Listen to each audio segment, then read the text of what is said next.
Thomas Paine, Thomas Paine, Thomas Paine, Sam Adams, Sam Adams, Sam Adams, Benjamin Franklin, Benjamin Franklin, Benjamin Franklin. These men spoke up for what they thought was right. From their courage came such documents as the Declaration of Independence and the Constitution of the United States.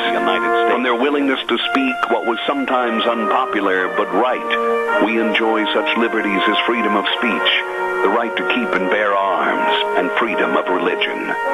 There are those who still wish to oppress our freedoms, and there are still patriots willing to stand up and defend life, liberty, and the pursuit of happiness.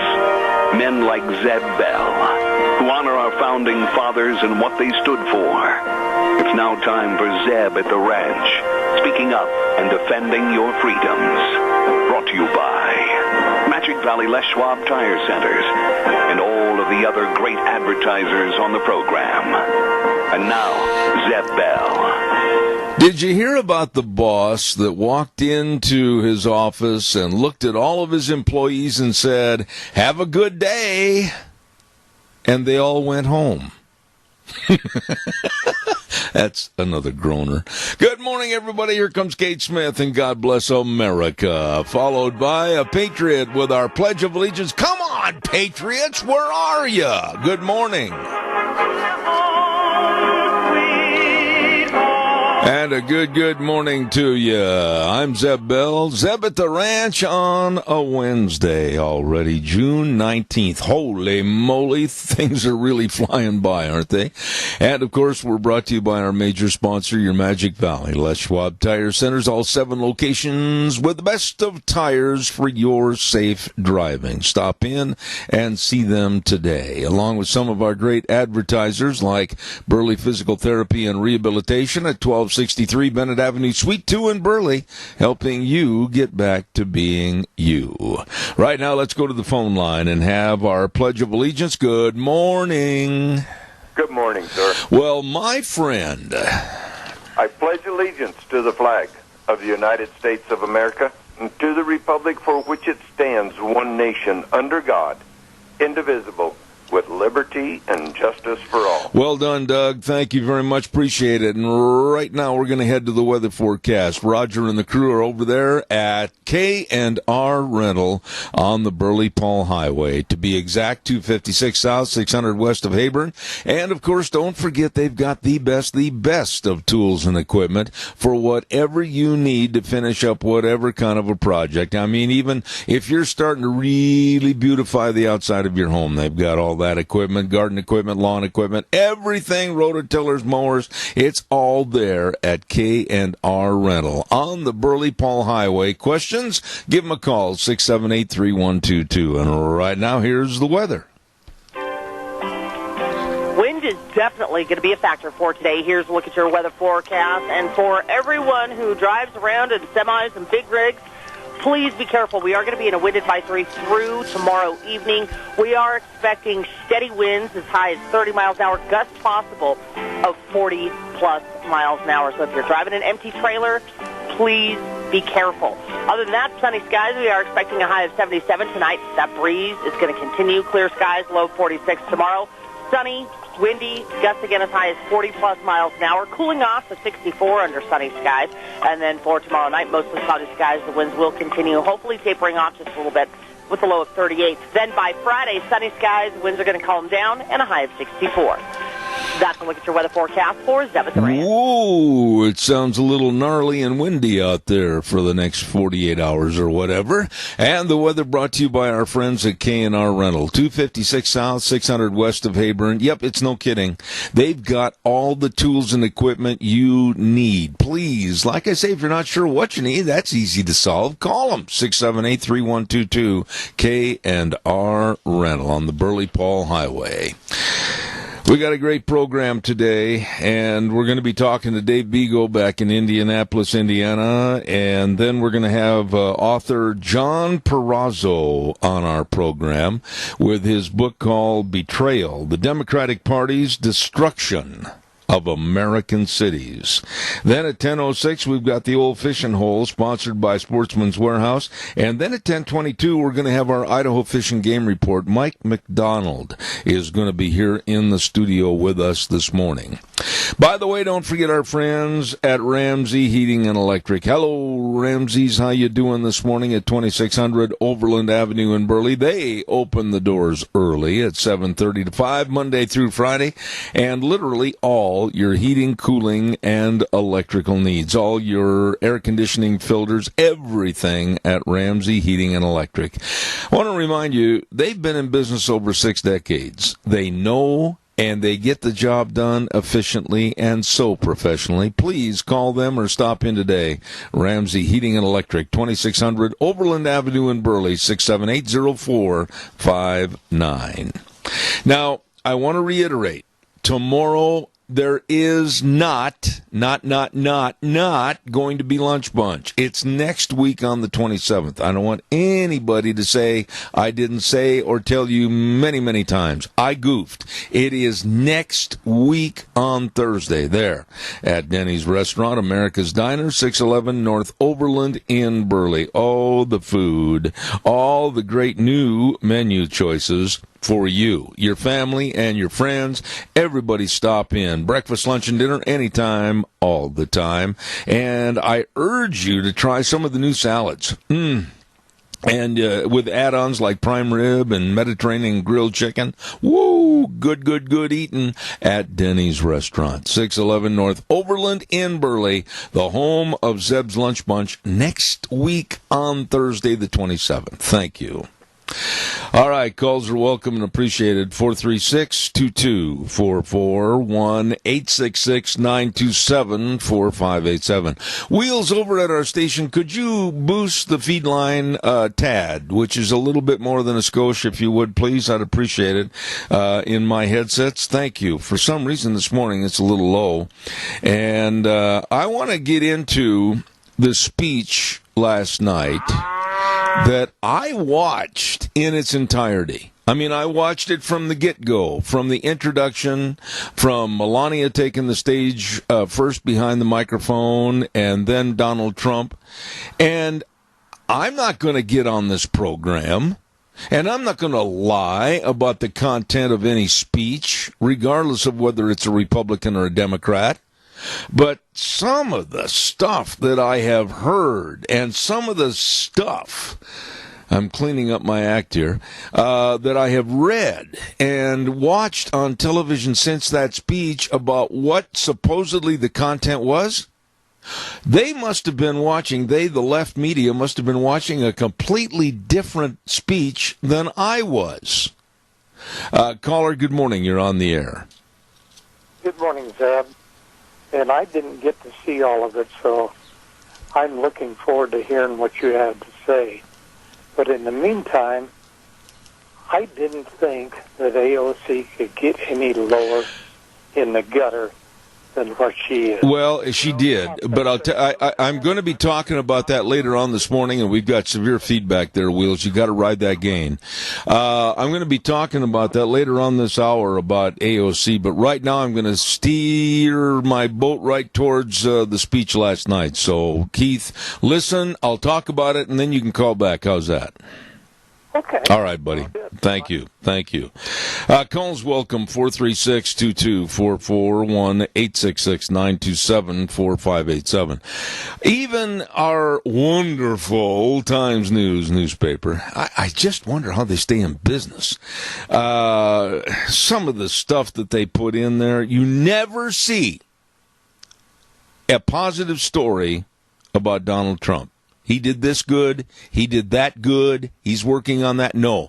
They rely on their op-ed page from all the negativity of other newspapers like the St. Louis Post-Dispatch and other papers, and I'm fed up with it. I guess they can't write on their own or whatever. Don't forget Burley Physical Therapy and Rehabilitation at 1263 Bennett Avenue, Suite 2 in Burley. I'm going to be over there right after lunch today so they can work on me. Absolutely. Nick Greenwell, physical therapist, along with all the physical therapists there to serve you and help you get over your aching and pain. whining. I'm telling you, they want you to get back to being you. Easy to find, Burley Physical Therapy and Rehabilitation, 1263 Bennett Avenue, Suite 2 in Burley, and the number to call to make an appointment, 678-1191. That number again, 678-1191. The absolute best people helping you. Burley Physical Therapy and Rehabilitation. All right, calls are welcome, 436-2244, 1-866-927-4587. Donald Trump was on stage for, oh my goodness, probably pretty close to an hour and a half. I don't have the exact time. If I did, I'd tell you the exact time. Doesn't make any difference. He went on the stage and started talking about everything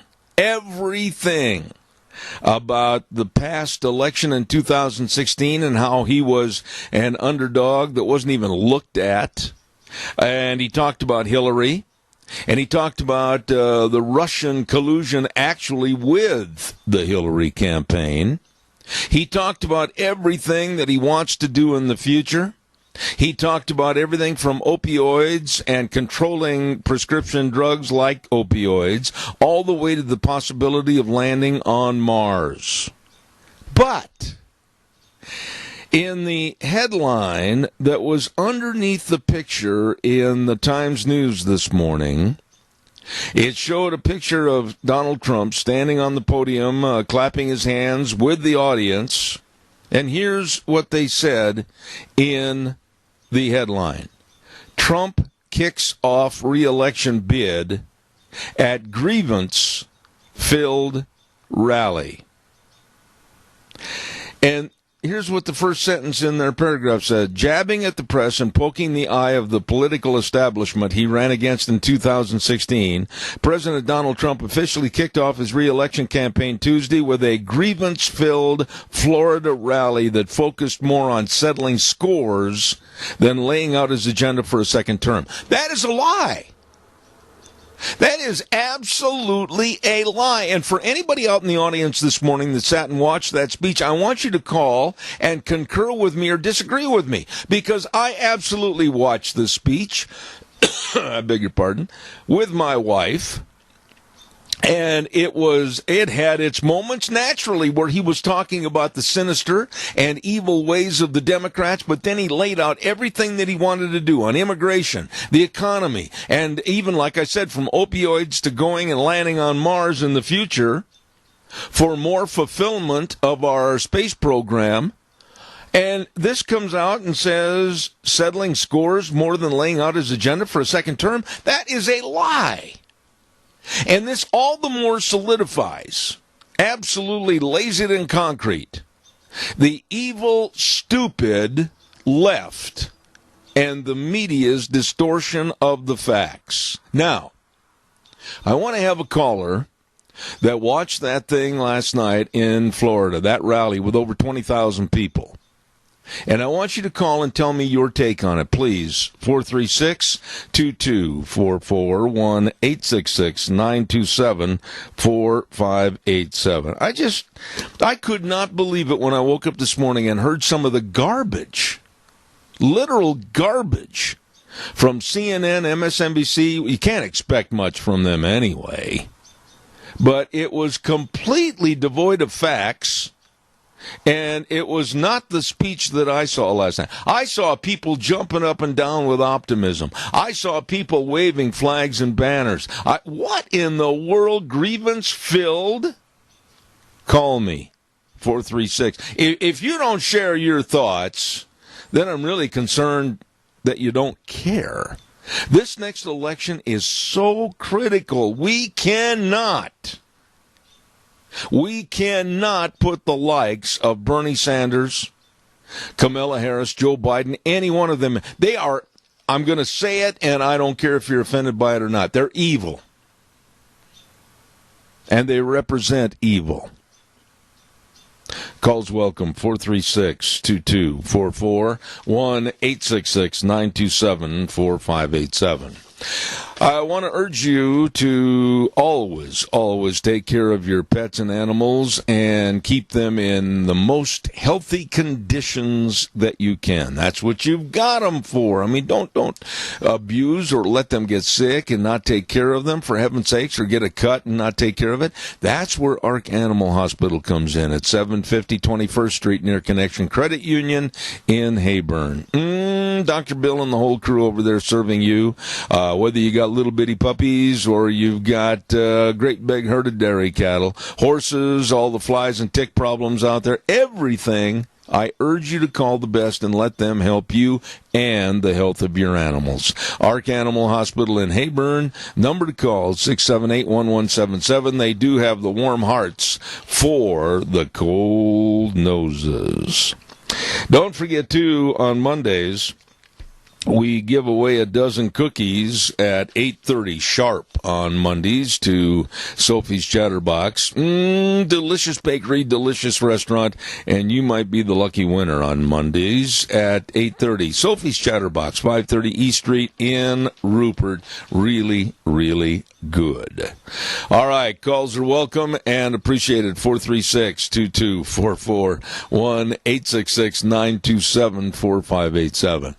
You know, I watched it. I thought his speech, and by the way, my wife said this, and I want to give her credit this morning because it was something that was spot on. From the very beginning, the get-go of Donald Trump coming into politics with his speeches, with that New York brogue, it was iffy. It was iffy. Last night was a real direct home run, really powerful, dynamic giving of his speech.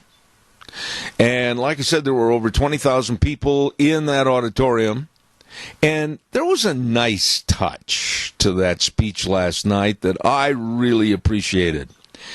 A lot of people could say, well, it was all about Trump, him. But, you know, he stopped, and he looked out in the audience, and I do not know if it was pre-planned or not, and I hesitant a little bit to say it was pre-planned because of the look on her face. Sarah Sanders was invited to come up on the microphone.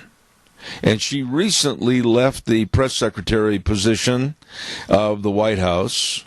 And Donald Trump wanted to give her kudos, wanted to give her a great big thank you, wanted to give her a great big shout out for the wonderful job that she had done in trying to arbitrate with the insane liberal media. And she came up on stage last night, and I thought that was just really nice. It may have been all about him, but no. He took the time to acknowledge not only her, but other people too, but put her on the microphone, and she was just very pleasant. Sarah Huckabee Sanders, I should say. But he told it like it is. But can you believe what the left is coming out with this morning? I could not understand how the left, with anybody in their right mind, listening to that speech last night, and then Bernie Sanders comes out this morning and says Trump is out of touch with ordinary people. And Kamala Harris says he is not a leader for the 21st century. But this is the one that got me the worst. Joe Biden, that has no business running for anything except for a wheelchair. Joe Biden said Trump inherited this booming economy from Obama. Holy cow. Caller, good morning. You're on the air. Let's try again. You know, that one of the things that in watching the highlights of it is that President Trump said, we did this, we did that. It's all about we, not about him. It's our country that he's concerned about, and it shows. Well, it shows, but I'm concerned about this country too. I'm concerned about my grandsons. I'm concerned about my son and a daughter and their families. I'm concerned about your family. I'm concerned that America, under the leadership, if you want to call it that, by any of the Democrats that are running for 2020, it scares me, and I'm shaking in my boots that if they get elected, America is going to be on a downhill slide very rapidly, not only towards socialism, but towards total regression. Well, Bernie brought up this ridiculous thing about climate change. He said, oh, yeah, Trump has increased all this carbon and everything. Not true. Trying to get rid of. That's not true. Saying he's making America great. Not true. No, it's not true. And I'm next week. I'm so glad you mentioned that. Next week we're going to have some representatives from a huge climate conference on our program, and they are going to dispel and dispute all these nincompoops that play Chicken Little and say the sky is falling with climate change, including our own Magic Valley Jim Jones that writes about it. I didn't know that he was a registered climatologist. I guess if you get your bar degree and your lawyer's degree, you know everything. But we're going to have them on the air next week. You don't want to miss it. It's going to be very, very educational and interesting. Yes, I'm looking forward to it.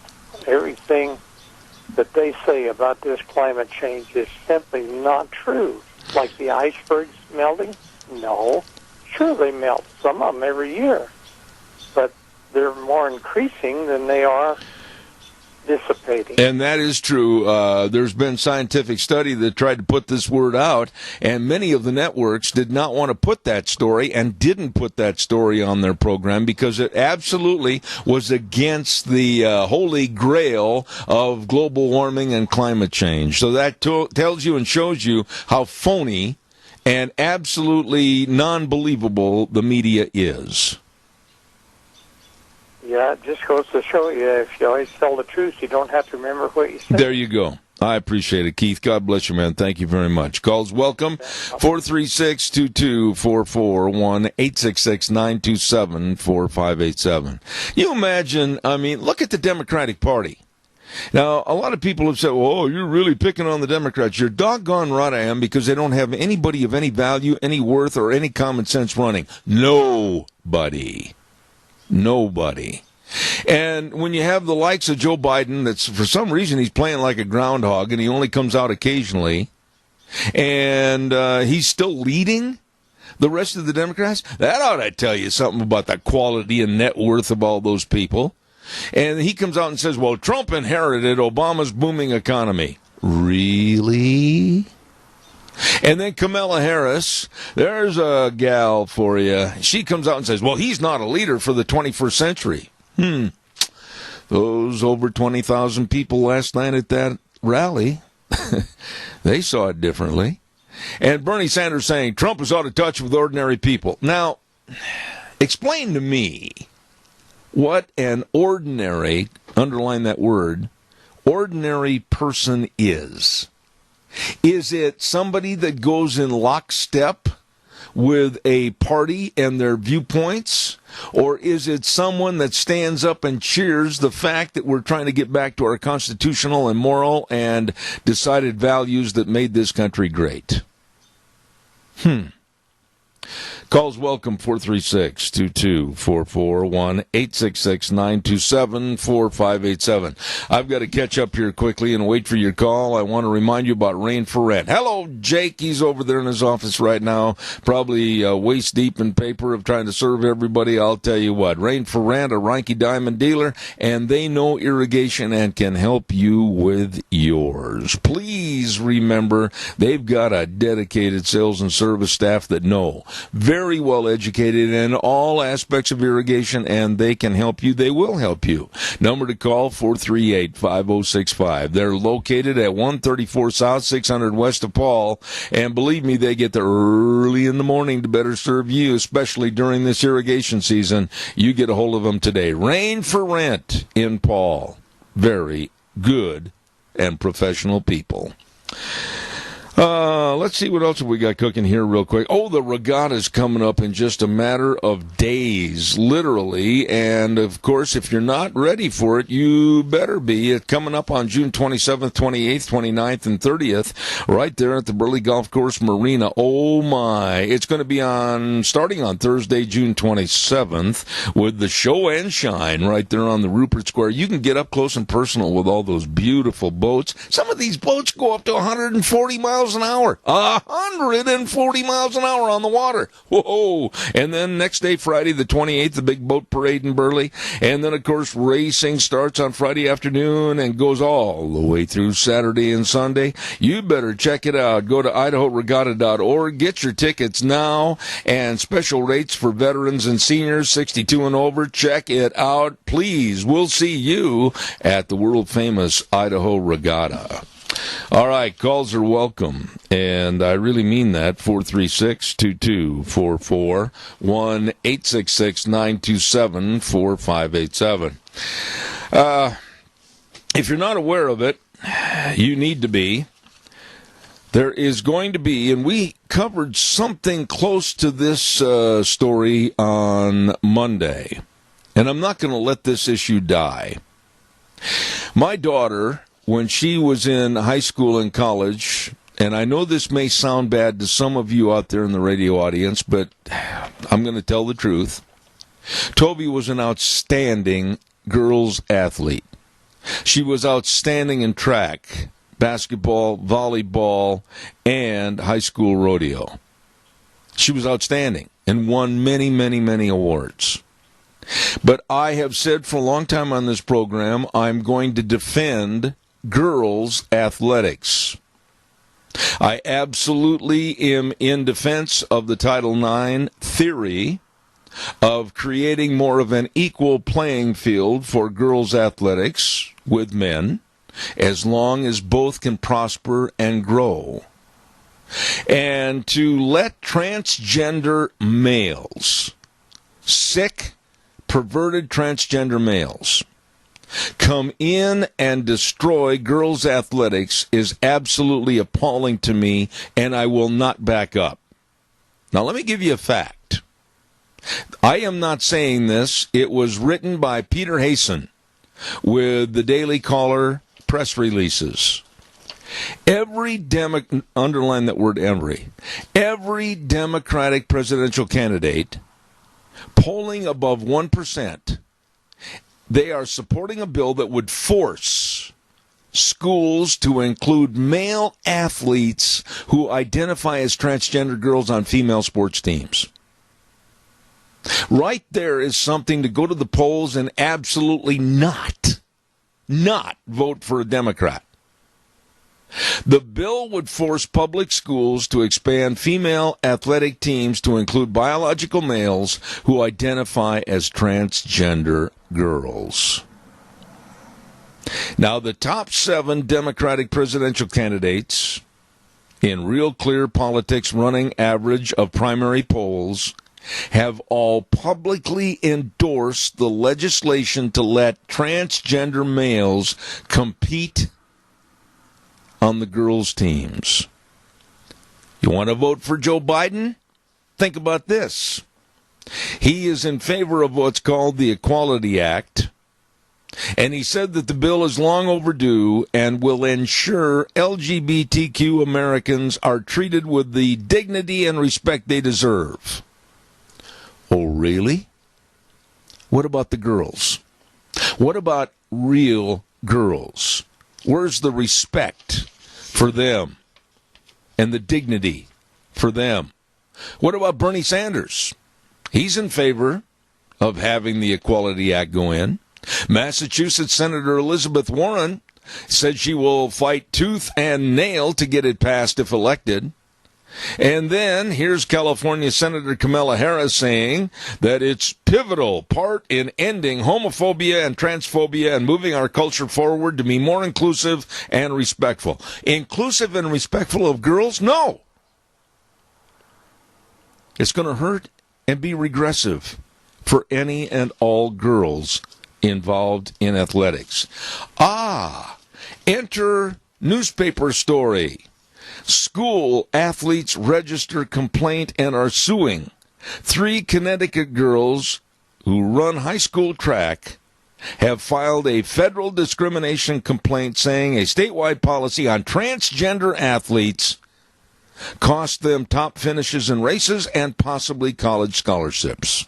This is going to get a lot worse, and hopefully it does, until common sense and sanity comes back into our lifestyle and we tell the transgender males, you want to run? You want to play volleyball? Basketball? Whatever? Start your own league. Calls welcome, 436-2244, 1-866-927-4587.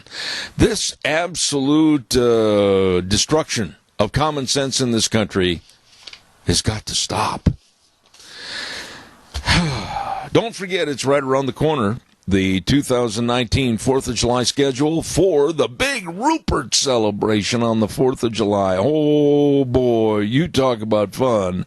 Their theme this year is celebrating Independence Day the Rupert way, and they're going to have the Grand Marshal, Dean and Linda Cameron, and it's going to start on Saturday, June 29th, right there at 6 in the morning at the Christmas lighting breakfast in the Rupert Square. Great music every day. They're going to have fireworks. They're going to have food booths. Oh, my goodness, on Monday, July 1st, they're going to have the 3rd annual mutton bustin', and then it goes on and on and on with all kinds of great fun and food and horse races on July 7th. Woo-hoo, don't miss it.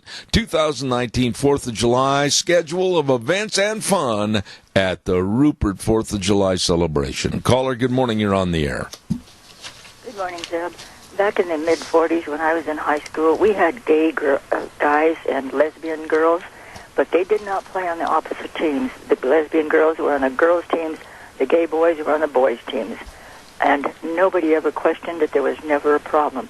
If they were capable of playing up to the standard they were to be, if they were gay, then that's fine. But they did not intermix in the teams, and I just despise what they're trying to do. Let me ask you this. Let me ask you a question quickly, because I know that you're the mother of daughters. If your daughters today were in high school or college or any branch of activity in education right now with extracurricular activities, I have a feeling that you would be like me. You would be stomping into the principal's office, the school board meetings and everything else, and raising holy hell, because this has to stop. Oh, absolutely, because I have great-grandchildren that are in high school and participating in sports now. And if that should happen in Kimberly, Twin Falls, or Hazelton schools, not only would I be screaming, but their parents would too. And they are the generation that supposedly was getting more moderate in their thinking. No, it's obscene what they're trying to do. I think that's a great word, obscene. Thank you for your call. I knew you'd call in on this. I appreciate it. Thank you very much. Thank you. Thank you. I think it is obscene. I think it's obscene that we're not speaking out against it as a society. You know, I'll go back to my daughter when she was in high school and college. I mean, man, she played for some really, really great teams. They had great accomplishments. They had great success. They won great awards. She won great awards. But my goodness, if you'd have thrown in a male or two or whatever transgender males into the fray, it would have absolutely destroyed the structure of the team, the meaning of girls' athletics, destroyed records, everything else, and that's what's happening. Parents need to stand up and get some backbone and tell school boards all across the country, not going to happen. Don't forget Barry Equipment and Rental. And that's, of course, sales, service, and parts with the best of equipment that you need at 159 West Highway 30 in Burley, 465 Addison Avenue West in Twin, and the Napa location. For all the lifting and the digging and the pushing and the carrying and the grading and the leveling and everything, you want equipment that's going to get out there and work for you. Well, they've got it. All the Doosan loaders and excavators and all the Bobcats, the skid steers, the mini excavators. Oh, my goodness. Whether you're renting or whether you're buying, it's all there for you. Barry Equipment and Rental, Burley, Twin Falls, and Napa. You stop in and see those good folks today. Caller, stand by. I'll be right there. I also want to remind everybody about Dino Septic Service. Wow. They literally do the job that you and I don't want to do. You don't want to be standing out there when you should be at a picnic or something pumping out a septic tank. No. And you want to make sure that everything's right, you call Dino Septic Service. Septic tanks and drain fields installed, water and sewer lines installed, sewer and sink drain lines cleaned out, liquid waste removal, all of this and more. All you gotta do is give them a call at 436-6526 or 678-1638. Fast, fair, friendly service. Dino Septic Service, the best, with that big truck that says smells cargo on the way. Dino Septic Service. Caller, good morning. You're on the air. Good morning from the Burley Senior Center on South Overland. Today's menu is roast beef, mashed taters and gravy, mixed vegetables and salad, and it's yummy peach cobbler, fresh baked. And for only $5, you can have one to take out if you'll call in or join us. We need you. All right, Joe. Appreciate that. Over at the Senior Center on Overland in Burley. Joe Taylor, the cheerleader for all the great food and the great people. Thank you very much. Thank you for letting me come on. Bye. God bless you, Joe. Thanks. All right, calls are welcome and appreciate. You know, folks, I'm going to say this. I can get on the radio and I will continue to speak out about evils in our society that are growing like a cancer. But I need your support. I need your calls. Or what good is it? We've got to tell our leaders, our elected leaders, the same thing that you would say here on the radio. We got to tell them, no. If there's ever a push to do evil in this world, it's today by the evil liberal left. And their forces are growing. And this is just another case right here, to where everybody's considering the transgender males, but they're not considering at all the girls that are being pushed out of awards and chances for college scholarships and everything else. At the end of the story about these girls that are filing this lawsuit, this one girl said, "We all know the outcome of the races before they even start. It's demoralizing." That's not fairness. That's not equality. It's absolutely the denigration of women in their selective sports.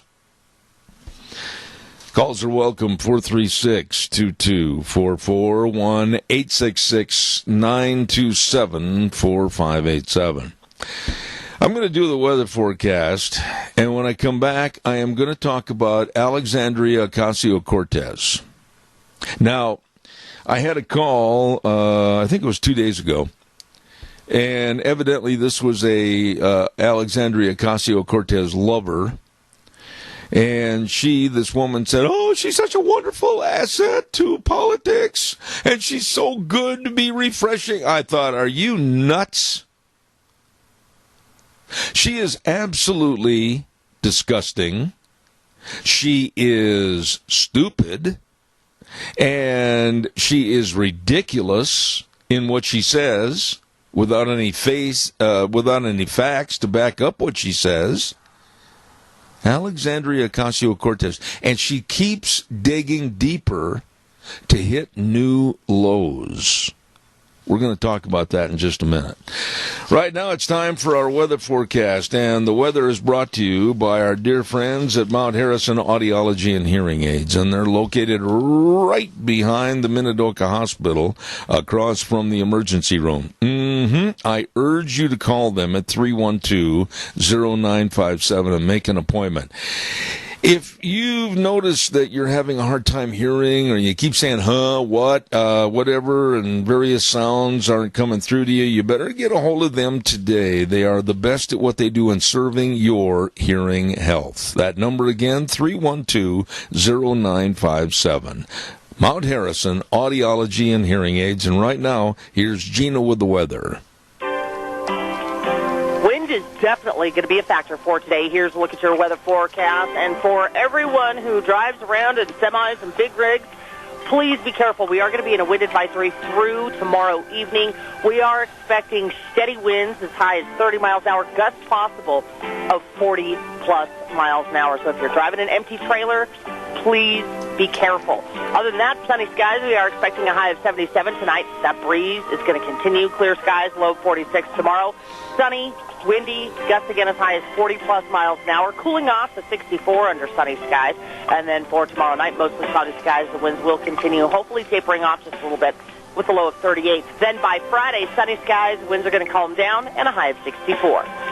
That's a look at your weather forecast for Zebeth. I appreciate it, Gina. Thank you, Dr. Pickup, Dr. Mitchell, and Dr. Hunsaker, all serving your hearing health at Mount Harrison Audiology and Hearing Aids. Again, call them today for a hearing screening appointment at 312-0957. Well, it's your turn. Give me a call, 436-2244, 1-866-927-4587. Alexandria Ocasio-Cortez, a woman that is not going to go up on the Educational Hall of Fame, not the brightest bulb in the fixture, and doesn't understand history and has had many faux pas since her election, and how she ever got elected is absolutely unbelievable to me. Well, she's now 30, a former bartender, which she should have stayed in that former position.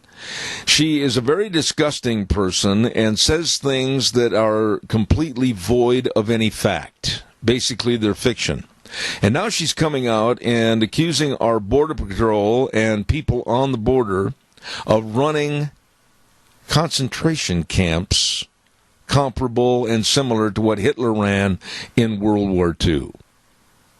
What a disgusting, absolutely disgusting statement to make. Our Border Patrol people, many of which I know, and I've got a litany of phone numbers of various people to call and come on my program, are doing the best thing they can possibly to treat a situation that is just absolutely amplified and overflowing with illegal aliens coming into this country. Many have been turned into professional babysitters and diaper changers. That's not what they were hired for. They were hired to promote and protect our security on the border. But for this young, naive, and again, stupid Congresswoman to come out and basically say that our Border Patrol and the holding areas so that they don't come into this United States just en masse are like absolutely concentration camps, it absolutely is a lie. This woman does not belong in the Congress of the United States of America. Nor does Rashida Tlaib and Ilhan Omar and others. Am I prejudiced? Yes. Yes. I don't like them. I don't respect them because they don't have the knowledge and the respect of our United States of America. So, if you want to hang that label on me of saying, well, you're bigoted against them, I am. I do not want to see any of those people I mentioned a moment ago reelected. They should not be in politics. They should not be in leadership. They should not have anything to do with the discernment and deciding of our laws in this country. They are not worthy.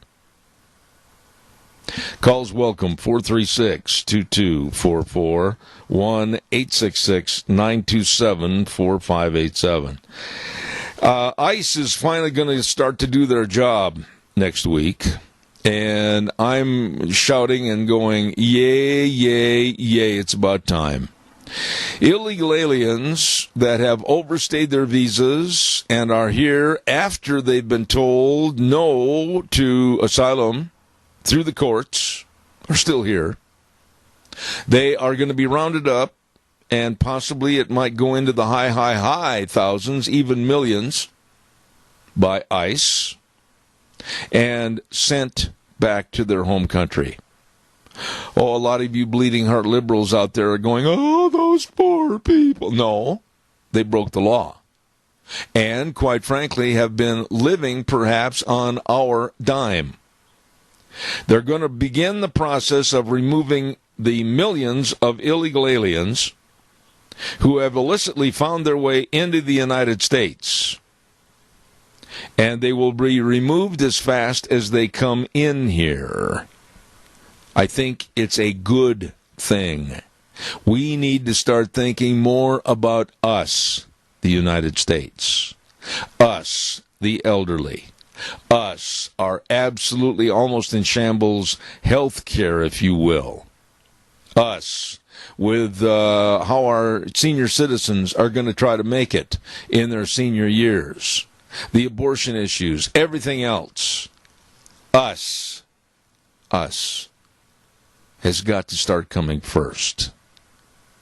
And I salute the president, and I salute what he's doing, but I really would like to hear from you. I don't know if some of your phones are glued together and you can't pick up the receiver or what this morning, but give me a call, 436-2244, 1-866-927-4587. Well, I'm waiting for your call that I just know is coming in. Don't forget our Magic Valley Les Schwab Tire Centers with the best tires ever for your cars, pickups, SUVs, boat trailers, horse trailers, all of this and so much more. And I urge you to stop in and see them today before you leave on that road trip to see Aunt Martha and Uncle Fred in Tucumcari, New Mexico, or wherever you're going. They've got all the tires, many of which are on sale to save you money right now. So I urge you to stop in and see your Magic Valley Les Schwab Tire Centers. And don't forget, too, the best in brake service, front-end alignment, shocks and struts, batteries, all of this and so much more by people that are absolutely service-oriented. Your Magic Valley Les Schwab Tire Centers, including Lane and Rupert, Dave on Blue Lakes and Twin, Mike and Buell, Mike and Jerome, the Twist family in Paul, Daniel on Poline in Twin Falls, and Trent on Overland in Burley, your Magic Valley Les Schwab Tire Centers. Wheels, did you leave the phone off the hook this morning? What are you doing over there? To be honest, I'm just kind of watching. Oh, there you go. Sorry. Thanks, Wheels. Calls welcome, and we have one. Good morning. You're on the air. Thank you. Yes, is this the Maytag repairman? No, yeah, it is. Go ahead. Good morning. The concentration camps that Cortez is talking about, they're not concentration camps. You know, they had one here in Idaho during World War II, but they didn't actually call it a concentration camp because these people were allowed to work. That's right. And to be, to be treated humanly. That's right. The concentration camp is a very serious word in my book, and I think she should be brought down on the carpet on this one. Well, there's so many things that she has said and done through her naivete and, quite frankly, her stupidity, and she's not going to get any better. I mean, for some reason, and I'd like somebody to explain this to me, she has got the Democratic Party by the nose. I mean, she's leading them right to the edge of the cliff. Here is a bartender that absolutely has no political savvy, nothing about what's going on in the world. She's very uneducated, and she's leading the Democratic Party right past Nancy Pelosi in a great big parade, and nobody stands up and says anything about it. Yeah, and they've commentators and everything have spoken out and said she's leading the party right now, and nobody disputes it. Yeah. I mean, if that's the leadership and the new wave of people leading the Democratic Party, I will go back and tell you what a very dear friend said on my program, Dr. Gerard Lamero. He said that the Democratic Party will fracture and soon cease and desist. And to be honest with you, I'm looking forward to it. Yeah, but there's probably something worse waiting in the wings. Never know. Never know. Keith, God bless you for your call. I appreciate it. Thank you so much. Well, I hope you get some more calls. All right, buddy. Thanks. I want to mention something before we leave here this morning. I just mentioned his name a moment ago, Dr. Gerard Lamero. He's not doing well. He's got serious problems with cancer, and I talked to him briefly yesterday, and I just would like you folks out there to keep him in your prayers. Great guy, and he's having some health problems. Dr. Gerard Lamero. Caller, I got 1 minute exactly. Go ahead, please. I'm very proud of President Trump, and I can't believe that we aren't supposed to go with somebody telling us in his campaign speech what he intends to do. And I'm proud of what he's done. Well, that kind of sums it up, because you know what? As limited as he has been able to work for us due to the stupid Democrats on their pursuance of going after a charge to make a crime, I absolutely am going to support him. And I'm telling you something else too, Linda. This program, they can accuse me of being prejudiced. So be it. I am. I don't want to see one Democrat not even take over a dog-catching role. Well, you know, I think we need to pray for the success of President Trump. We need to get out there and vote.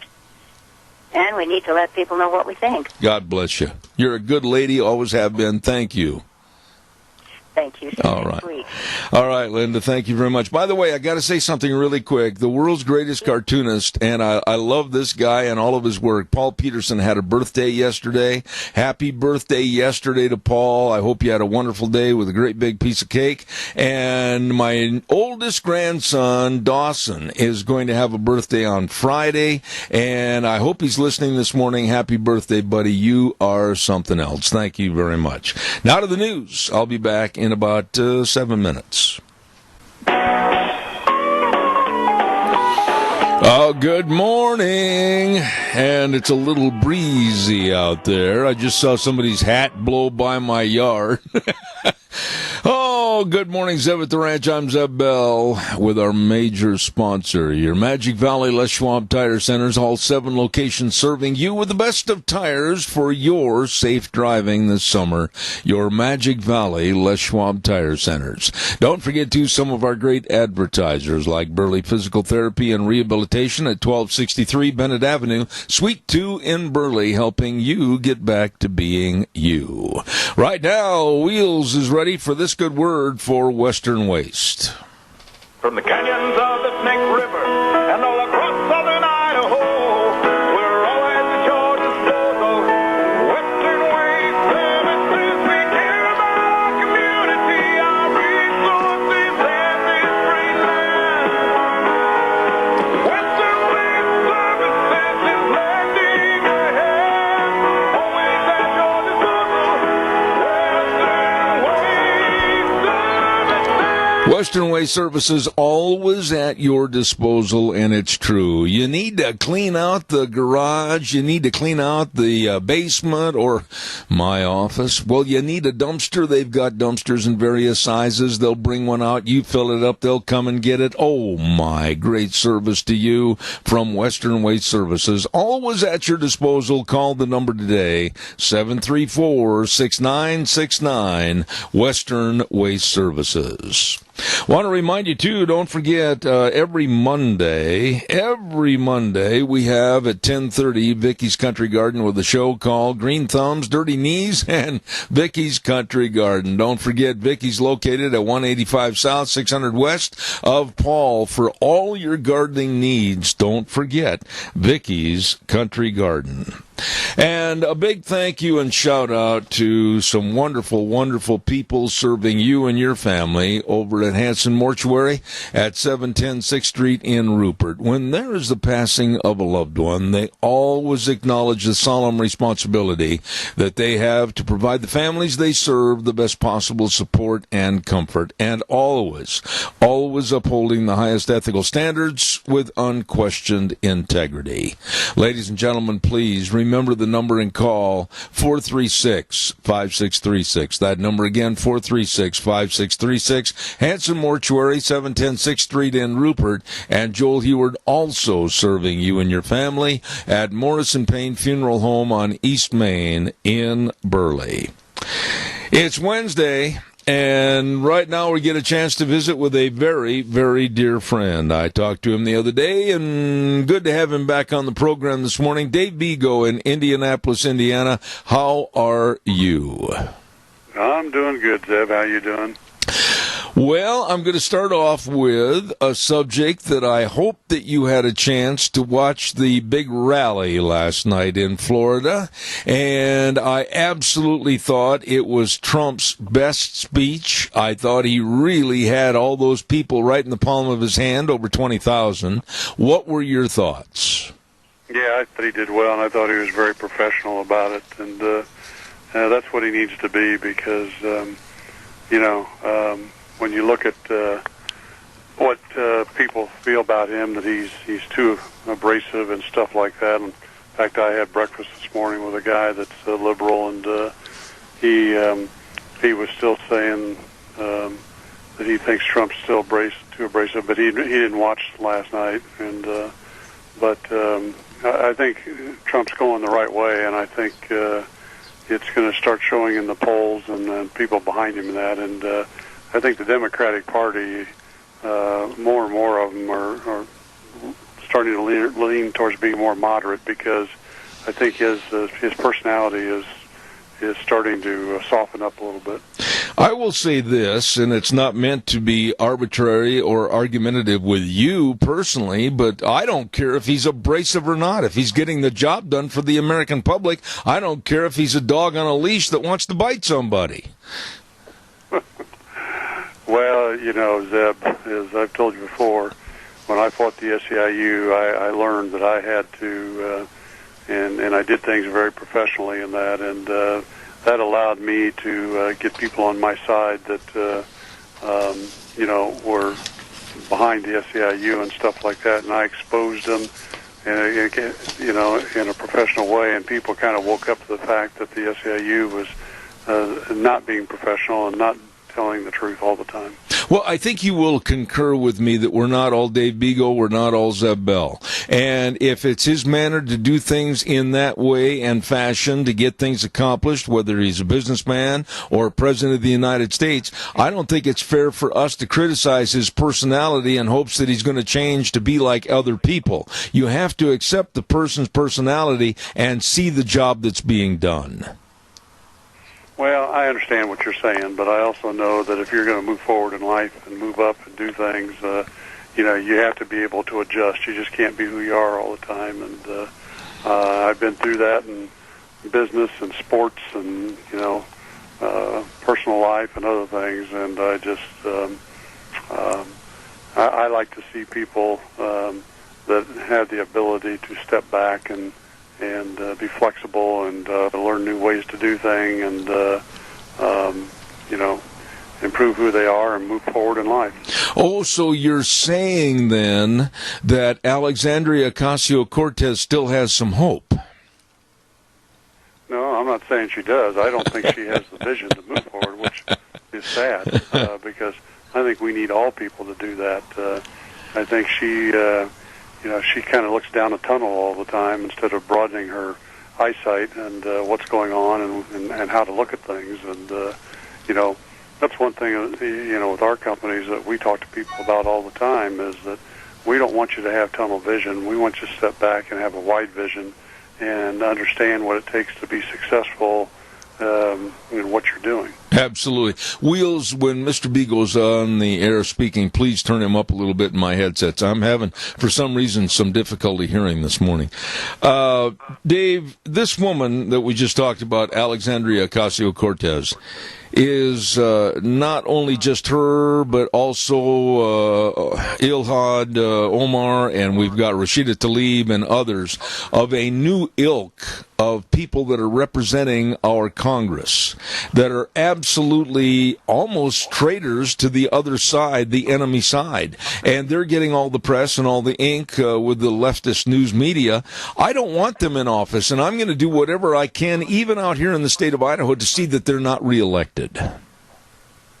Well, I understand. I mean, that's not the type of people we want in office, but again, and you'll hear me say this over and over again on your programs, is that this is the far left. This is their way of attacking things and taking things over so that they can have control. And that's the type of people they want in there. And, the unions and other people, that's how they operate. Tell me, from a businessman standpoint. You look at the left and you look at the right of every issue, and then you make a decision, you look at the bottom line. How in the world could any Democrat, Joe Biden, Kamala Harris, Cory Booker, I don't care who they are, wild-haired Bernie, whomever, how could they possibly, with their leftist socialist values and means, even come close to defeating Donald Trump? Well, I don't think they can, but the problem is, Zeb, they're going to get out there, and that's why they're the socialist stuff. They're making, all these promises and everything, and that people are going to get this and people are going to get that, and the gal from Massachusetts just came out and said, I'm going to take it a step further than Bernie in that. We'll give free rent and stuff like that too. And this is all designed to brainwash people and just get them to on their side to give them votes. And the truth of the matter is, at the end of the day, these people will not benefit. Let me ask you a question in regards to something that Bernie Sanders said last night after the Trump rally in Florida. He said, quote, "Trump is out of touch with ordinary people." Would you explain to me and give me your own version of what you think an ordinary person is? Well, I look at an ordinary person that, is somebody that is a good person and does the right things and treats other people well and, has a good work ethic and perseveres and wants to move on through life and appreciates our country and all that. And I think Trump is one of those people. And, these other people, they don't buy into those concepts. I saw, in essence of your explanation and the way I feel, I think I saw 20,000 ordinary people last night yelling, screaming, and waving placards for Donald Trump's reelection. Yeah, that's right. And the people, you could tell that it was great to see that many people that were involved and appreciate what he was doing. And even as he was speaking, he talked about different points about the economy and immigration and other things that he's working on and trade and all that. You could see the people behind him. Even, I don't know if you noticed, there was a black gentleman behind him on his right shoulder that was very nodding his head up and down, agreeing with Trump. And that tells you these people, they have open minds and they want to move forward and do the right thing. Okay, I'm going to mention something to you. I do not deal in anything that is not bona fide fact on this program. You and I have talked about this in the past. Wheels, again, we've got the feedback on the line. But I heard Joe Biden make a comment after the speech that Trump inherited this booming economy from Obama. I want you to respond to that, and then I'm going to add something to it about Biden. What are your thoughts about what he said about the economy? Well, that just shows you that Biden's intellect isn't very good, and he doesn't understand. And, under Obama, he didn't understand. He was controlled by Obama and just did what Obama told him to do. And there wasn't, in his mind and what Obama, threw out there at him, yeah, this is all great, we're doing this and all that. And the truth of the matter, what Obama was doing was for his own personal gain and for, the far left gain.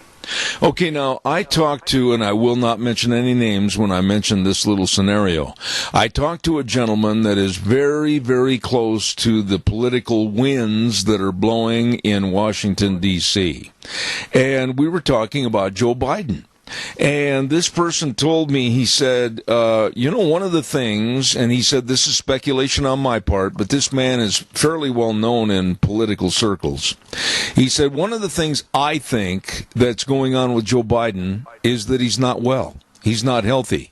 He said, get pictures from maybe a year ago. Get pictures that show Joe speaking today, and more of a hunched over and very frail and fragile look on his face and his demeanor. And he says, I honestly think that's one of the reasons why Joe is not out in front of the public as much as he should be right now, is because he may be having health problems. I'm throwing that out because I've got a picture right here in front of me that depicts exactly what I said. Maybe there's some truth to that. Well, there could be. I mean, I've always felt that he's kind of frail and not mentally with it. On top of that, for during the Obama administration and since then, but. It could be he has something else on top of that, too. Yeah, I'm throwing this out because there's been a lot of speculation as to why old Joe is not out there knocking heads with Cory Booker, Kamala Harris, Bernie Sanders, etc., and just assuming a percentage point lead, and not really coming out of the House. And it makes you wonder, doesn't it? Yeah, it does. And we're just going to have to see where this is going to go, but I think we're going to see some of these drop out, and I think that I think Joe Biden and Bernie Sanders are, they're going to be bypassed pretty early in this Democratic nomination campaign. Okay, well, let's move on to something else that does have all the candidates, the top 7 Democratic presidential candidates, and I really want to hear your opinion on this, Dave Beagle, because you're a former great basketball player for the state of Indiana, and I just want to comment on girls' athletics. I absolutely think girls' athletics are getting a stick in the eye by allowing transgender males to compete on girls' female sports teams. It's not right. It has to stop. The Democrats are all pushing this under the Equality Act of saying that transgenders should play on girls' teams, and every one of the top 7 Democrats are in favor of absolutely giving more to the transgenders than they are the girls. What are your thoughts? I think it's crazy, Zeb. I mean, I agree with you 100%. God put us on this earth as, certain gender and that, and we shouldn't be allowing these people that have a problem in their minds move over to the other side and play in girls' sports and that, when physically they have, obviously more ability and talent and size and everything else that they can dominate in the women's sports, and that's just wrong. This bill that's going out, called this Equality Act, and California Senator Kamala Harris co-sponsored the Senate bill, etc., and Bernie Sanders is on board. Elizabeth Warren has said that she will fight tooth and nail to get it passed so that transgenders can compete on girls' teams. And we've seen the proof in the pudding. Recently, in women's powerlifting, a transgender male won it.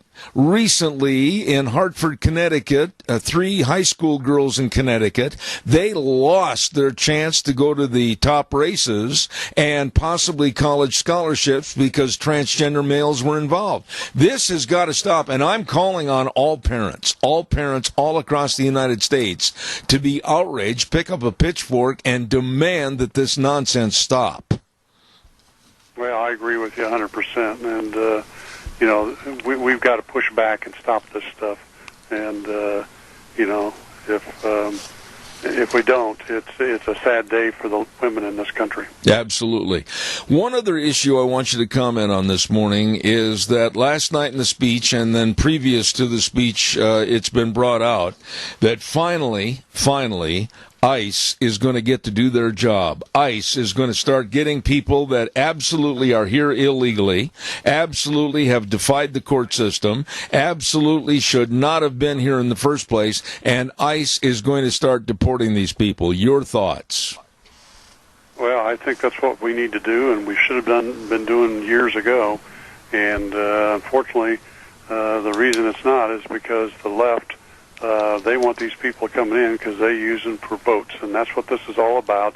And they're being two-faced about this whole thing. They say, yeah, we care about these people, and we should care about these people and help take care of them and all that. And at the end of the day, that's not what it's about. Because once these people get in this country, they don't care if they're starving or poor or anything like that. All they want to do is get them to the polls to vote for the Democratic Party. That's exactly right. Get the Democratic Party in power, and that's what the unions want too. And someday the unions want to get them in a position where they can organize them and have them as members and collect money from them. Okay. this is what this stuff is all about, Seb. Absolutely, and, absolutely. What we need to get back to is if people want to come to this country, we'll welcome them and give them the chance, but they got to go through the process and pass all the rules, and that's how they get in this country. That's the only way they get in this country. Absolutely. Which you've led me right into the last topic I wanted to talk to you about this morning. I didn't get a chance to read the entirety of this story. I just heard it a little bit on the early morning news at about 3:45 this morning about the state of Tennessee basically telling unions, no, we don't want you. I'd like you to elaborate on that a little bit. Well, we're seeing more and more of that across the country, and we're even seeing it with the union members. And because the union members are tired of the union bosses controlling them and forcing them to do things that the union bosses want them to do, and then not helping them, from a standpoint of the membership dues, helping them with their their benefits and stuff like that. And I think people have woken up that the union bosses, originally part of the mafia, years and years ago, that's where it all began, are using the same tactics today, and people are tired of it. For Tennessee as a state to say no to unions, I believe for their auto manufacturing in that state, this is a big move, and how much weight do you think it'll throw behind other states finally saying, no, we don't want you in Dodge City, time to clear out? Well, I think it all boils down to the politics of each state and whether they get it passed. We have, 27, 28 states that are right to work right now, but I don't know if you know this. On the other side, the unions and the Democratic Party, Kamala Harris, she came out and said, we need to get right to work across the country eliminated. And that's what they want to do. And again, this comes back to forced unionism for the dues money, so that the union bosses can use it for their political agenda, which is the Democratic Party. And when you talk about that, Dave, final remark here, when you look at whether it's the unions or whether it's the economy or whether it's LGBTQ issues or whether it's anything in this country with immigration, etc., the dark side of these issues all hangs over as a curtain on the Democratic Party. Wouldn't you agree?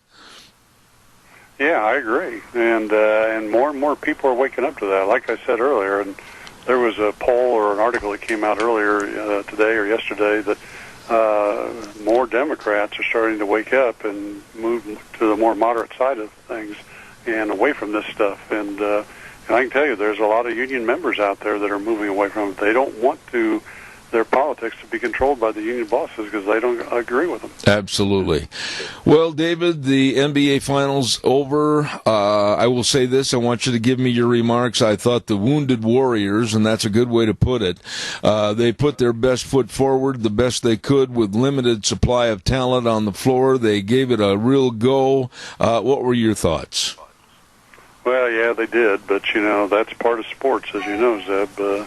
You have people that get hurt in that, and you got to have a team that people that can step up and help the team. But when you're in the NBA Finals, that's tough to do, and they gave it their best shot. And my Cubs are in second place. I just wanted to bring that up. Well, at least they're not in first. They were a couple days ago. They're only down a game. Dave Vigo, Indianapolis, Indiana. God bless you. I wish you'd come out for a visit, and we'd love to see you. Thank you so much. Well, thank you, and I was just teasing you. I hope the Cubs move to first one. All right, buddy. Thank you so much. Appreciate it. Dave Vigo back in the Midwest, political analyst and writer and great businessman. Appreciate him being on the program. Want to remind you that the Idaho Regatta right around the corner. Man, oh man, oh man. I'll tell you what, boat racing at its best. The world famous Idaho Regatta, June 27th, 28th, 29th, and 30th. Ho, ho, ho.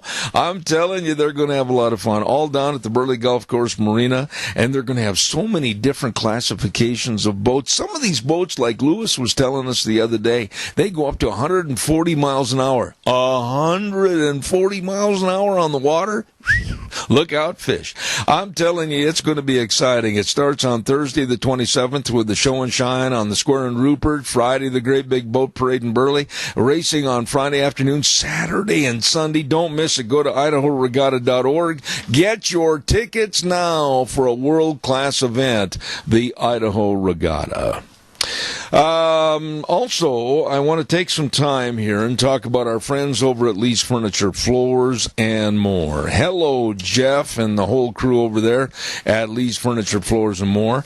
They are located at 459 Overland in Burley. Yeah, they're having a great big summer clearance on mattresses and recliners. I mean, if you need to have a better night's sleep, now's the time to save money. I mean that if you want to go and buy yourself a recliner and go home and just kind of kick your heels up in the air and say, they've got all the recliners. Oh, what a selection. You better stop in and check it out. And all the floor coverings and all the carpet, everything at Lee's Furniture, Floors, and More. Great people serving you every day at Lee's Furniture, Floors, and More, 459 Overland in Burley. Stop in and see them. We have another business that I want to mention, but first and foremost, I want to mention that Lunch Bunch, Zeb's Lunch Bunch, will be next Thursday, not tomorrow, next Thursday on the 27th. I goofed. It's not tomorrow. It's next Thursday, the 27th on the calendar, and there's going to be a special treat given to all the Lunch Bunchers on behalf of my wife and I and Denny's. So everybody try to be there on the 27th, okay? Also, let's ride. Oh, boy, get your motor running and start 'em up, boys. Head for the hills or your watercraft on the rivers and the lakes. Oh, my goodness, all the side-by-sides. Have you been over to Let's Ride and just opened the door to that showroom? I don't know how Nick and everybody got everything in there, but wow. And you'll say to yourself, wow. Take a look at all the great ways to have fun at Let's Ride. 270 Highway 24 between Rupert and the World. They're open Monday through Friday 9 to 6, Saturdays 9 to 4. All the accessories to go along and the great service department to keep you running, all at Let's Ride. 270 Highway 24, like I said, between Rupert and the entire world. And this is where the fun is sold, at Let's Ride. We have a brand new guest coming on the program, and I have never had him on the air before, so we're going to say good morning to the managing editor of DiscoverTheNetworks.org and the author of Betrayal, the Democratic Party's Destruction of American Cities, and we say good morning to John Perazzo. John, how are you? I'm good. Very nice to be with you. Thank you for having me. Well, it's our pleasure to have always different guests, new guests on occasion on our program. Tell me a little bit about your book. Give me a thumbnail sketch about the book called Betrayal. I want to hear about this. It's really intriguing to me. Betrayal is a pamphlet-length book that talks about how the Democratic Party pretty much controls politically the major cities in America. And if we look at the cities across the country that are plagued by the highest rates of poverty, the highest rates of crime, they're almost unanimously run by Democratic political administrations, and they have been run by Democrats, sometimes for short periods, but in most cases for many years, sometimes decades, sometimes generations on end. And so what we've got is a situation where this party that portrays itself as the party that stands up for the common man, in fact, is the party whose policies has made the lives of the common people in these cities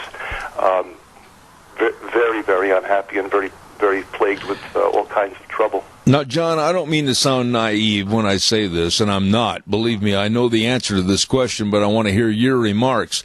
Why is the American voting public continually putting these people, the Democrats, back in power of their cities? Well, it's a great question, and I think it deserves a serious answer. The Democrats have done a great job of portraying themselves as the party of the common man, as I mentioned, and portraying by contrast, the Republican Party as the party of the so-called rich, the corporations, etc., the party that doesn't care about the common man. And this message is unfortunately reinforced throughout the popular culture, in the media, in the news media, in the schools, the universities, television, even many churches, academia. So it's reinforced constantly, and it has a great effect on the voting public. John, when you were doing this study for this writing of Betrayal, did you learn something that you didn't know before about cities like Chicago with all the violence, and San Francisco and Sacramento with all the filth and the human filth and the drug abuse, and New York City with Bill de Blasio? Did you learn something that you didn't know? What these cities tend to have in common is that they tend to be, and yes, I guess I did. When you look at the details of how they are run politically, they tend to have policies that are typically very soft on crime. They tend to have policies that promote the expansion of the welfare state, that promote dependency on state and federal governments, and that they seem to have those common characteristics.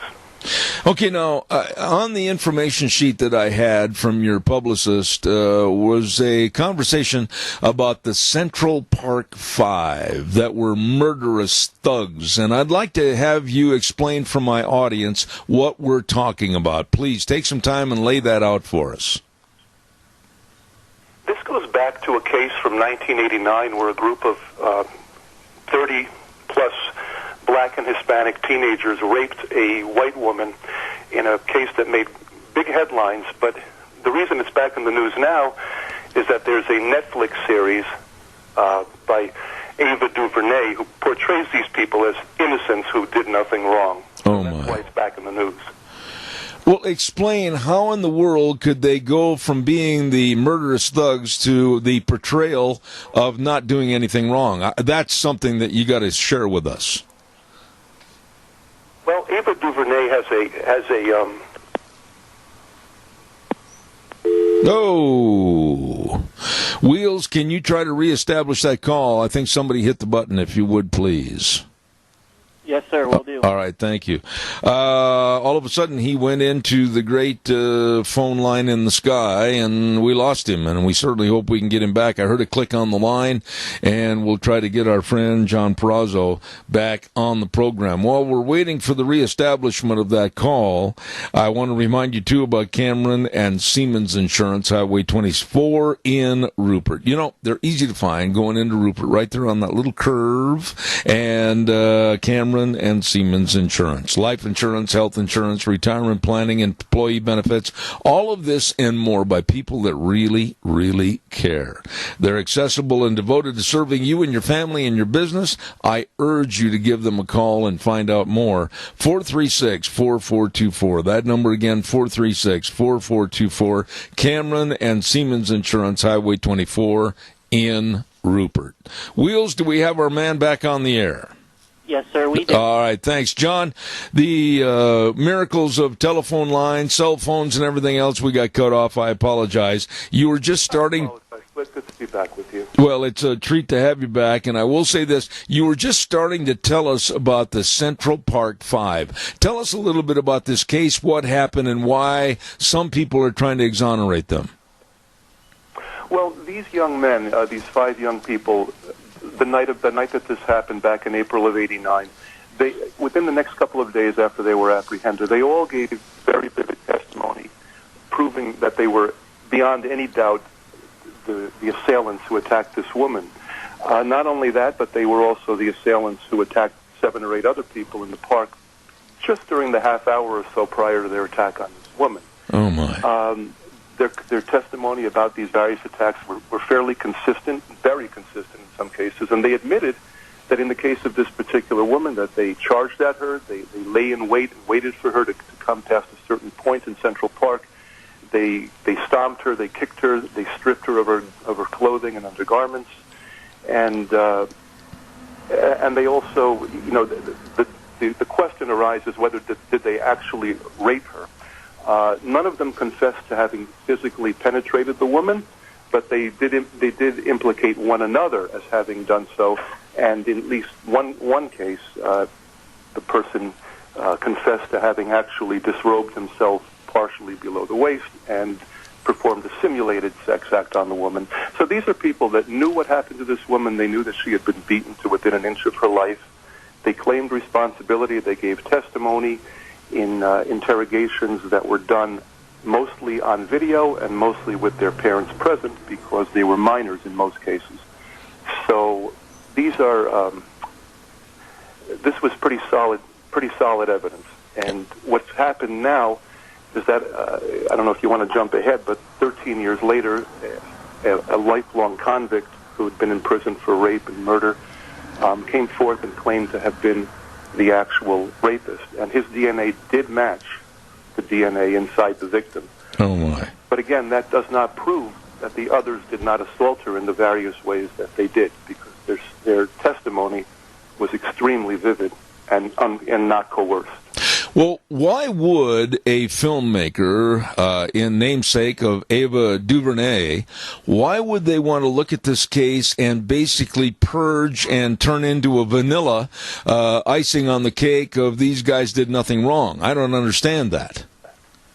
I think what it really boils down to is the worldview of the filmmaker. Ava DuVernay has a long history of producing films and television series that focus heavily on the issues of race and that portray the United States as a nation replete with racism, and particularly the criminal justice system is being replete with racism.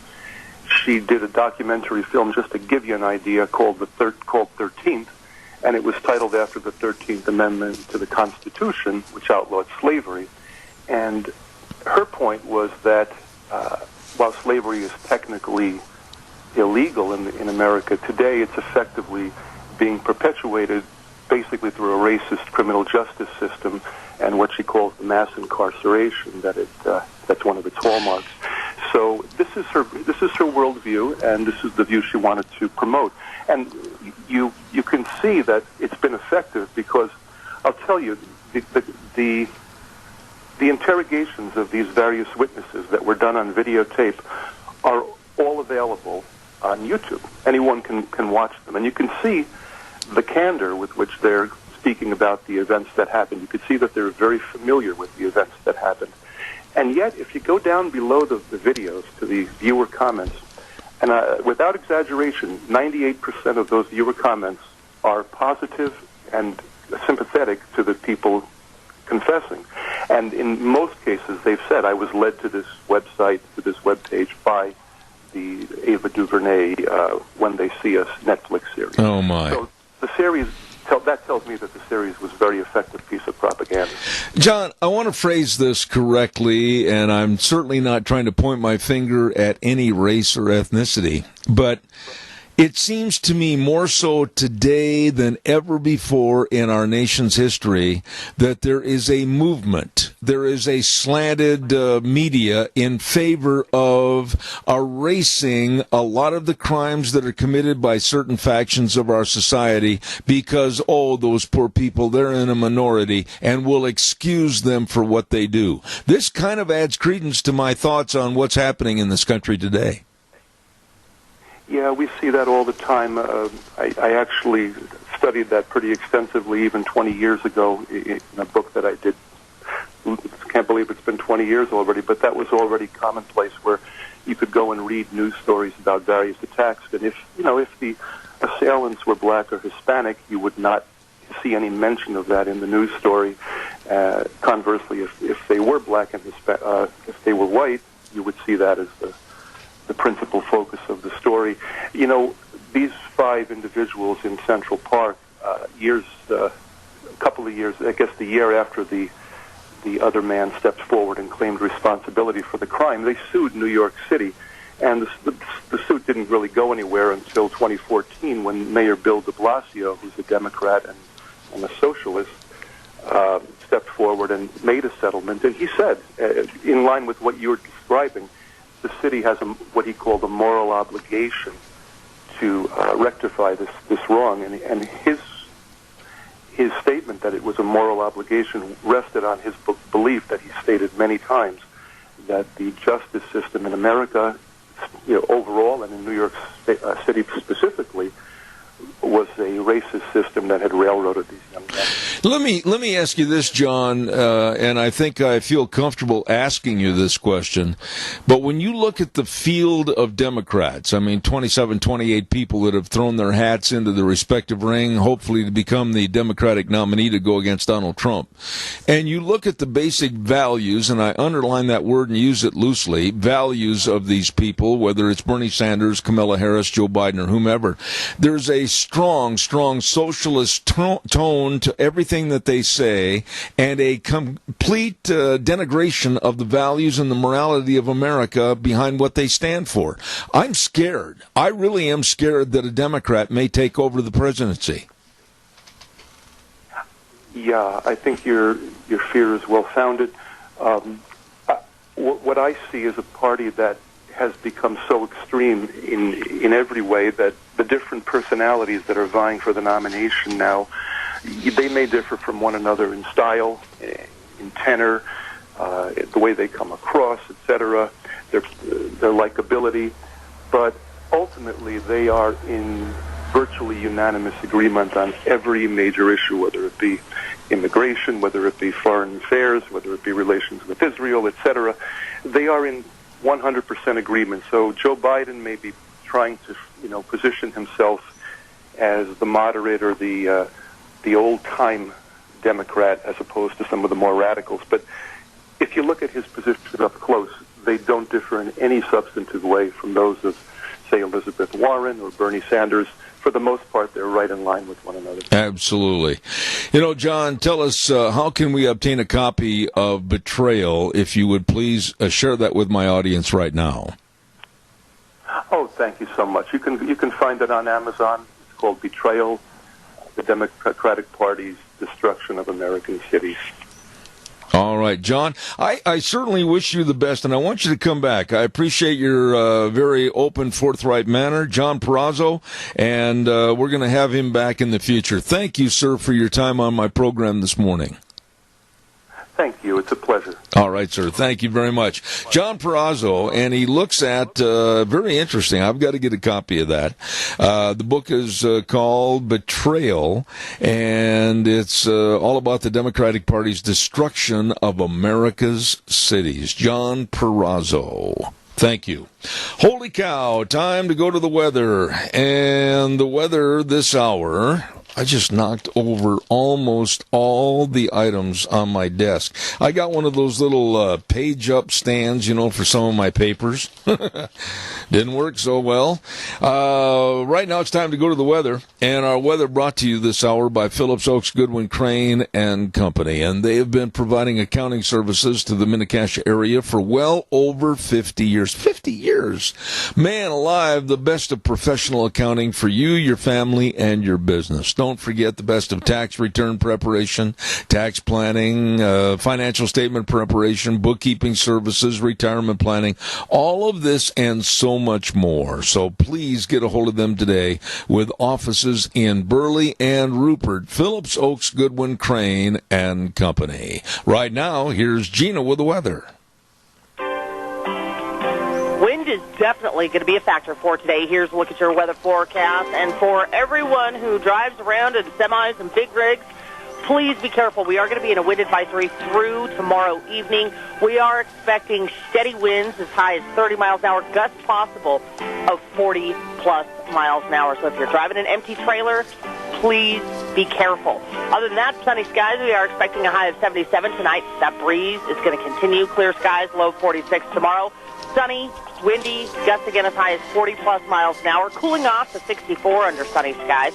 And then for tomorrow night, mostly cloudy skies. The winds will continue, hopefully tapering off just a little bit with a low of 38. Then by Friday, sunny skies, winds are going to calm down, and a high of 64. That's a look at your weather forecast for Zeb at the Rain. Thank you very much, Gina. And the weather brought to you by the professionals that are serving you, your business, and your family. Phillips Oaks Goodwin Crane and Company. With offices in Burley and Rupert, we thank them for bringing you the weather. Phillips Oaks Goodwin Crane and Company. You know, how about some calls? We've gone through a lot of interesting stories and had interesting people on the air so far this morning. And I got some time right now, but 9 minutes. I'd like to hear from some of you. Give us a jingle on the landline, 436-2244, 1-866-927-4587. Give us a call. I'd like to hear what your thoughts are. John Peraldo with his with his study on American cities. You know, why in the world would we in this country want to put up with any more of the denigration and destruction of our cities? When I grew up back in the great state of Wisconsin, we were only about 35 miles from Madison, the state capital, and about 52 miles from Milwaukee. Went to both those towns or cities, if you will, many, many, many times, and they always took pride. Especially in Madison, being so close to the lakes up there in downtown Madison. It was beautiful. And the city streets were always just basically almost shined. And Milwaukee the same way. When we go to the Milwaukee Braves at that time, baseball team that played in Milwaukee, everything was just perfect. What happened to our cities to allow the filth that's going on, like on the West Coast in San Francisco and Sacramento? Unbelievable. Caller, good morning, and thank you for your call. Zeb, am I on or not? You are on the air, and a welcome caller. Good morning, my friend. Hey, I understand what we've been talking, or what you've been talking about, but I have kudos I'd like to give to the city of Rupert. Okay. Yesterday and again this morning as I come by, I see a whole group of young people that I'm assuming the city's hired to paint the curbs and the no parking spots and do it. And I think it's really neat that the city would give some of these young people a job that would clean up the city and make it look sharp. Well, let me go one step further. I think it's great that the city of Rupert would give the young people a job, but then on the other hand, I think it's great that the young people would do the work. Well, I can't imagine anything more tedious than sitting with a paintbrush, painting curbs, and taking a broom and sweeping them up. But I just wanted Rupert to know how much that at least I recognize that they're making an effort. You know, I think that city and that square and all the activities they do over there, it's an amazing city, and I can tell you're very proud of them, and you should be. Now, I can tell you one thing, that I've driven around Rupert several places. I haven't seen anybody sleeping in the streets like you do in Los Angeles. No, and I think most of them are Republicans, but I'm not sure. I know the city manager's a Republican. Let me ask you one quick question, Bert, before I let you go. But in your opinion, and you've been involved in politics for the bulk of your life, why is America being forced to accept less than what they should? In other words, why are we not demanding right now today, regardless of the city, regardless of the circumstances, why are we not demanding better from our politicians that are supposedly serving us? Well, Zeb, from my perspective,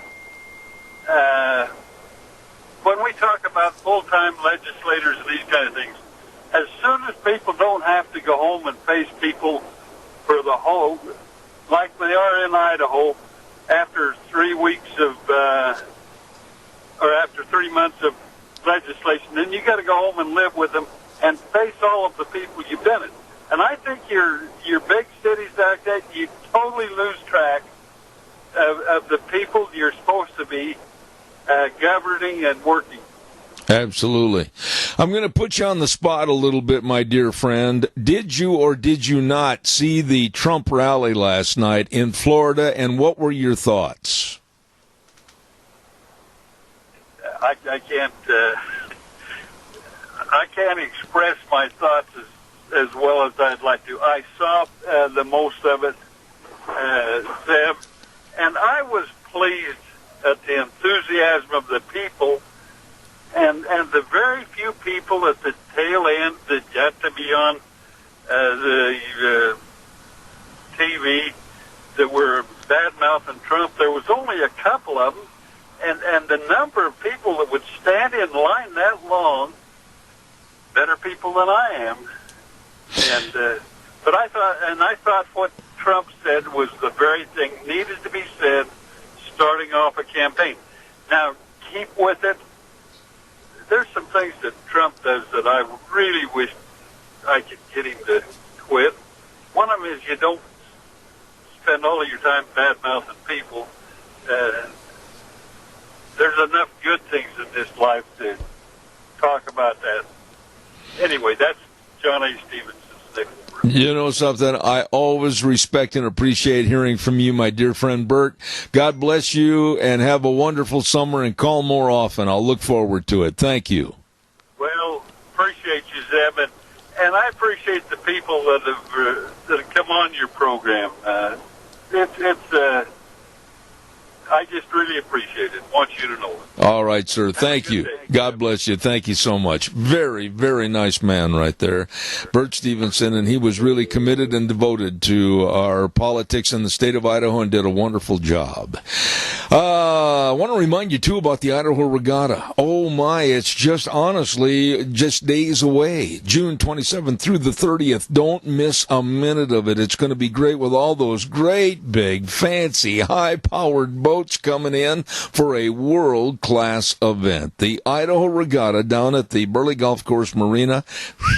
All the different classifications of racing. Like I keep saying, I'm amazed. Lewis was on the program with us the other day talking about some of these boats going over 140 miles an hour. Get your tickets now. Special rates for veterans and seniors 62 and over. At the gate, only show a valid ID to receive a discount of $10. It's going to be great. Go to idahoregatta.org to learn more. The Regatta, the Idaho Regatta, coming up June 27th through the 30th. Really great. We got a whole bunch of things going on this next hour. First off, we're going to have at 10:06 our Idaho fishing show that we call the Old Fishing Hole, sponsored by Sportsman's Warehouse. Then we're going to have a representative from the Idaho Fish and Game on our program, so don't go away. We got all of that coming up in just a few minutes. I want to remind you, too, about our friends over to Patterson's. Oh, my goodness sakes, what an electronics headquarters for you. It is your electronics headquarters. Maybe you're in the market for a complete sound system, car stereos and speakers, or maybe you're in the market for a brand new TV from Samsung, Sony, Toshiba, etc. They've got them all. Got them all right there at Patterson's, 421 East Main in Burley. Curtis and Lorena there to serve you with the rest of the staff, and they've got all the home theater systems and the video surveillance cameras. Why, they've even got towing hitches. It's all there at your electronic needs headquarters, Patterson's, 421 East Main in Burley. They're open Monday through Saturday 9 to 6, closed on Sundays, Patterson's in Burley. And right now, the news from CBS.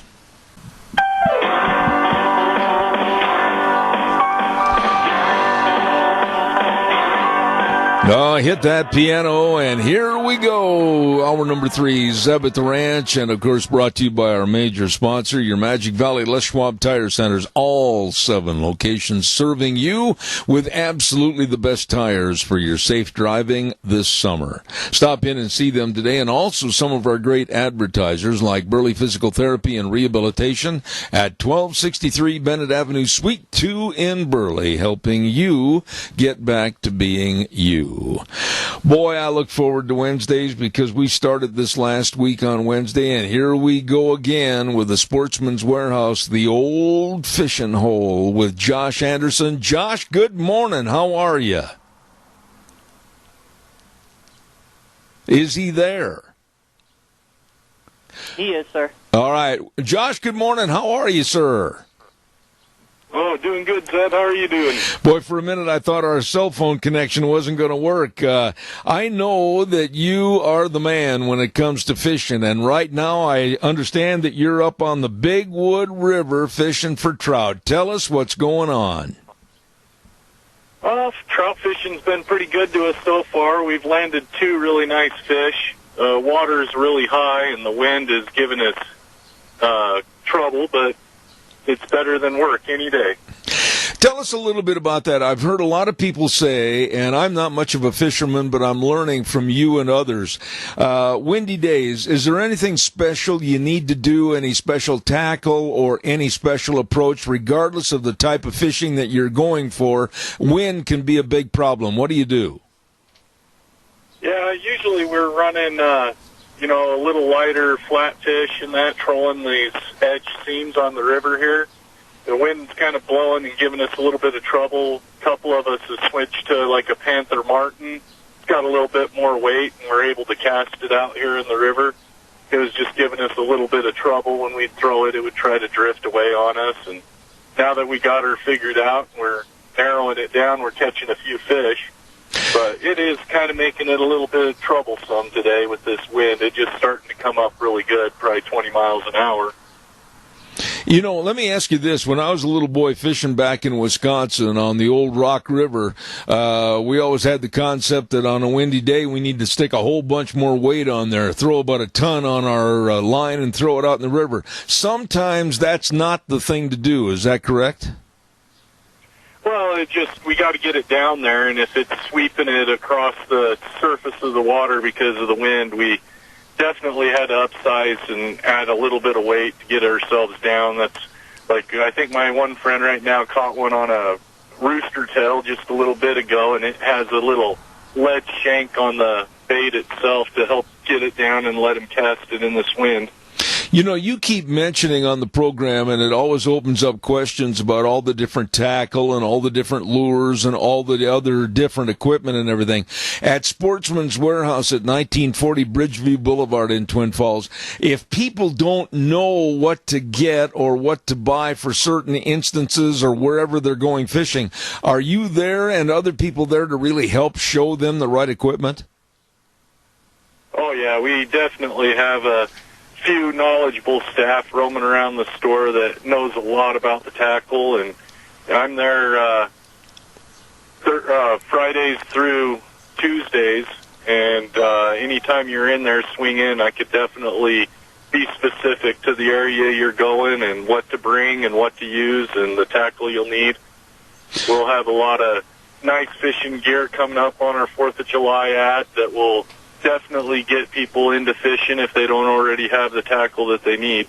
Now, tell us a little bit about that, the tackle and everything, but then also I want you to talk a little bit about a walleye contest. What happened with that walleye fishing contest?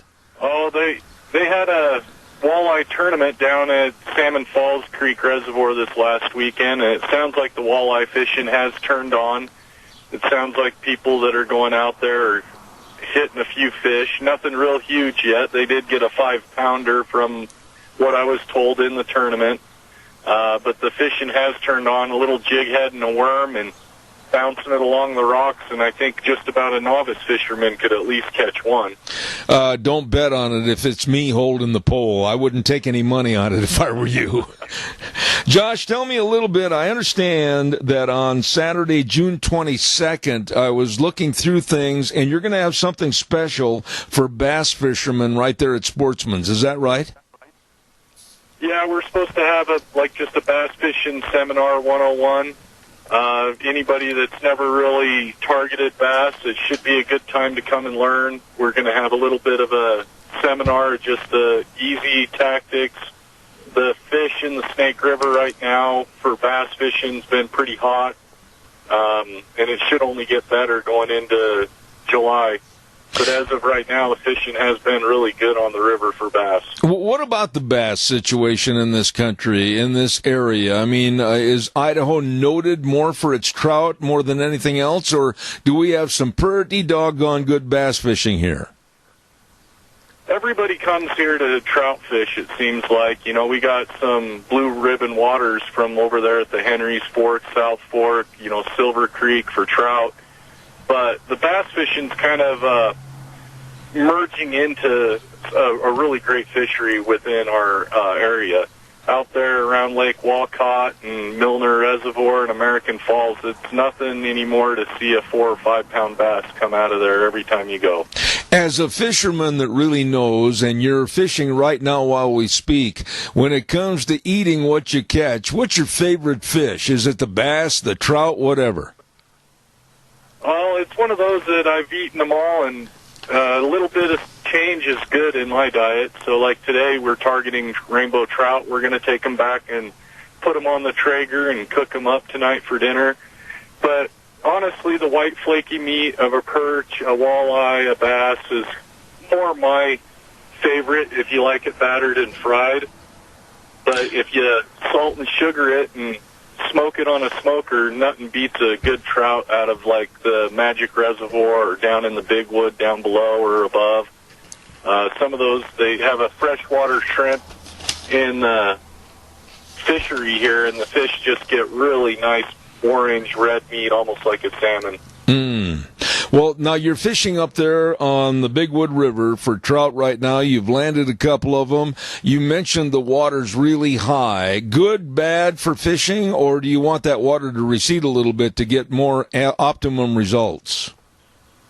Well, right now it changes the tactics a little bit. The fish get pushed to the edges, so they're not like right out there in the middle of all the white water, basically. They're right up on the shoreline, just kind of finding those current breaks. So we're just walking down the river and fishing those seams, and then we walk a little bit further and fish another seam, the inside of the bends and stuff like that.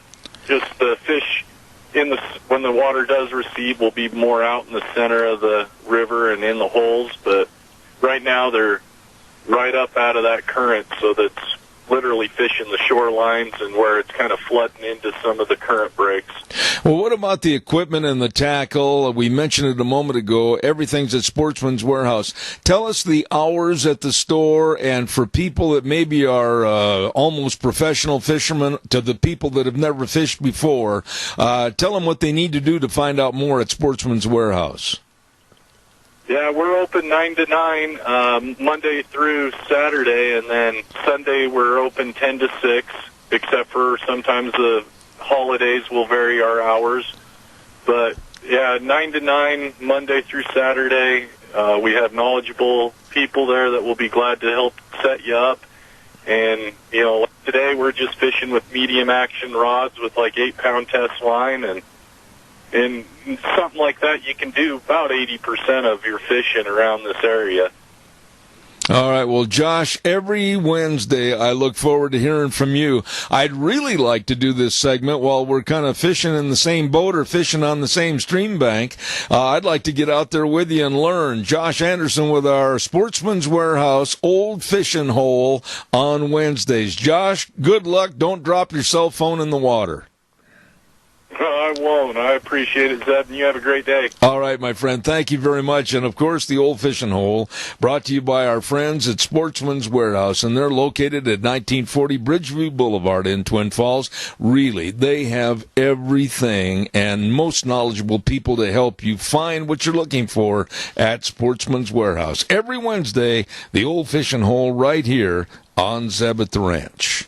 Well, we're going to dovetail right into something else right now, and this man was very amenable to coming over and being with us this morning on behalf of the Fish and Game, and that's Mike McDonald, Regional Wildlife Manager. Good morning, Mike. How are you? I'm doing well. Thank you, Zeb. Good to have you here. I appreciate your patience with us this morning, sitting and waiting for us. No, I actually... I really enjoyed that report, that fishing report. That was nicely done. Now, you're the wildlife specialist, right? Oh, yeah. You say that with trepidation. What's the matter? Expert. I don't know if I'm an expert on anything. Well, now, do you fish also? Do you like to go fishing? Yes, I do. You Absolutely, I do. Okay. Yeah. I've run into some wildlife managers and wildlife authorities that just specifically are for deer, the elk, and everything else, and they don't like to fish. No, I love to fish. Do you? I think last time I was here, we were talking about steelhead fishing. I remember that. Yeah. That's one of my favorite things to do. Well, what are we going to talk about with the Idaho Fishing Game this morning? Oh, man, there's a lot going on. We just the controlled hunt period for or application period for deer, elk, pronghorn. Did I miss it? Yeah, you did. I did again this year. Oh, remember Kelton Hatch? Yes. He would put a size 16 boot right in my posterior. I forgot to go take care of that. Yeah, the controlled hunt period application period ended on June 5th. Well, thanks a lot. Well, darn it. Yeah, so folks are eagerly anticipating the results, and I just want to let everybody know right off the bat here that we will have the drawing will be done by July 10th. But there is a chance later on in the summer, in August sometime, I might get a shot at it. Yeah, there's a second application period for those tags that people don't pick up. Yeah, and the odds are probably 9 trillion to 1. But... Yeah, but man, well, you still have a chance. That's right. That's right. Yep. Just like the movie Dumb and Dumber. So you're telling me there's still a chance? Yeah, but I'll tell you what, I did forget. You could tell by the look on my face. I thought, yeah. If Kelton's listening, he'll probably be. No kidding. Yeah. So hunting looks good for this next year. Yeah, it does. We, this winter we had a late winter with lots of precip. Yeah. We do a lot of monitoring of deer and elk in the winter in some of our key wintering areas, and we had some higher than normal fawn mortality, deer fawn mortality due to the weather. Due to the weather, yeah. Elk, they came through just fine. Really? So, yeah, you're probably going to see possibly some maybe fewer deer in a few key areas, particularly in the northern part of the region. Because we lost, a segment of our population, fawns. Not all of them, but about 50%, in places where we're monitoring. Ooh, that is high. Yeah. So, but beyond that, we did have our deer had rebounded from the winter we had 2 years ago. There's still going to be quite a few deer on the hillside. And elk, like always, here recently. Elk are doing well. Mike, I don't want to get off your list of things you want to mention, but what about the moose numbers in this area? Well, moose, all indicators are moose are doing extremely well. Really? As a matter of fact, I was just talking with your wife. We moved 3 moose. We moved a bunch of moose last week.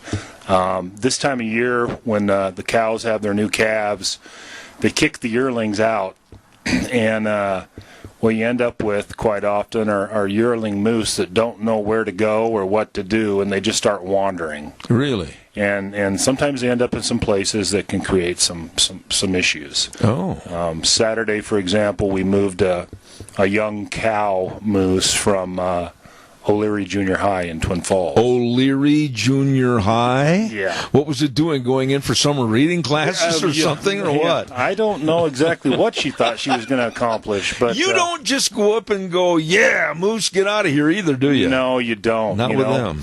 No, moose, large ungulate.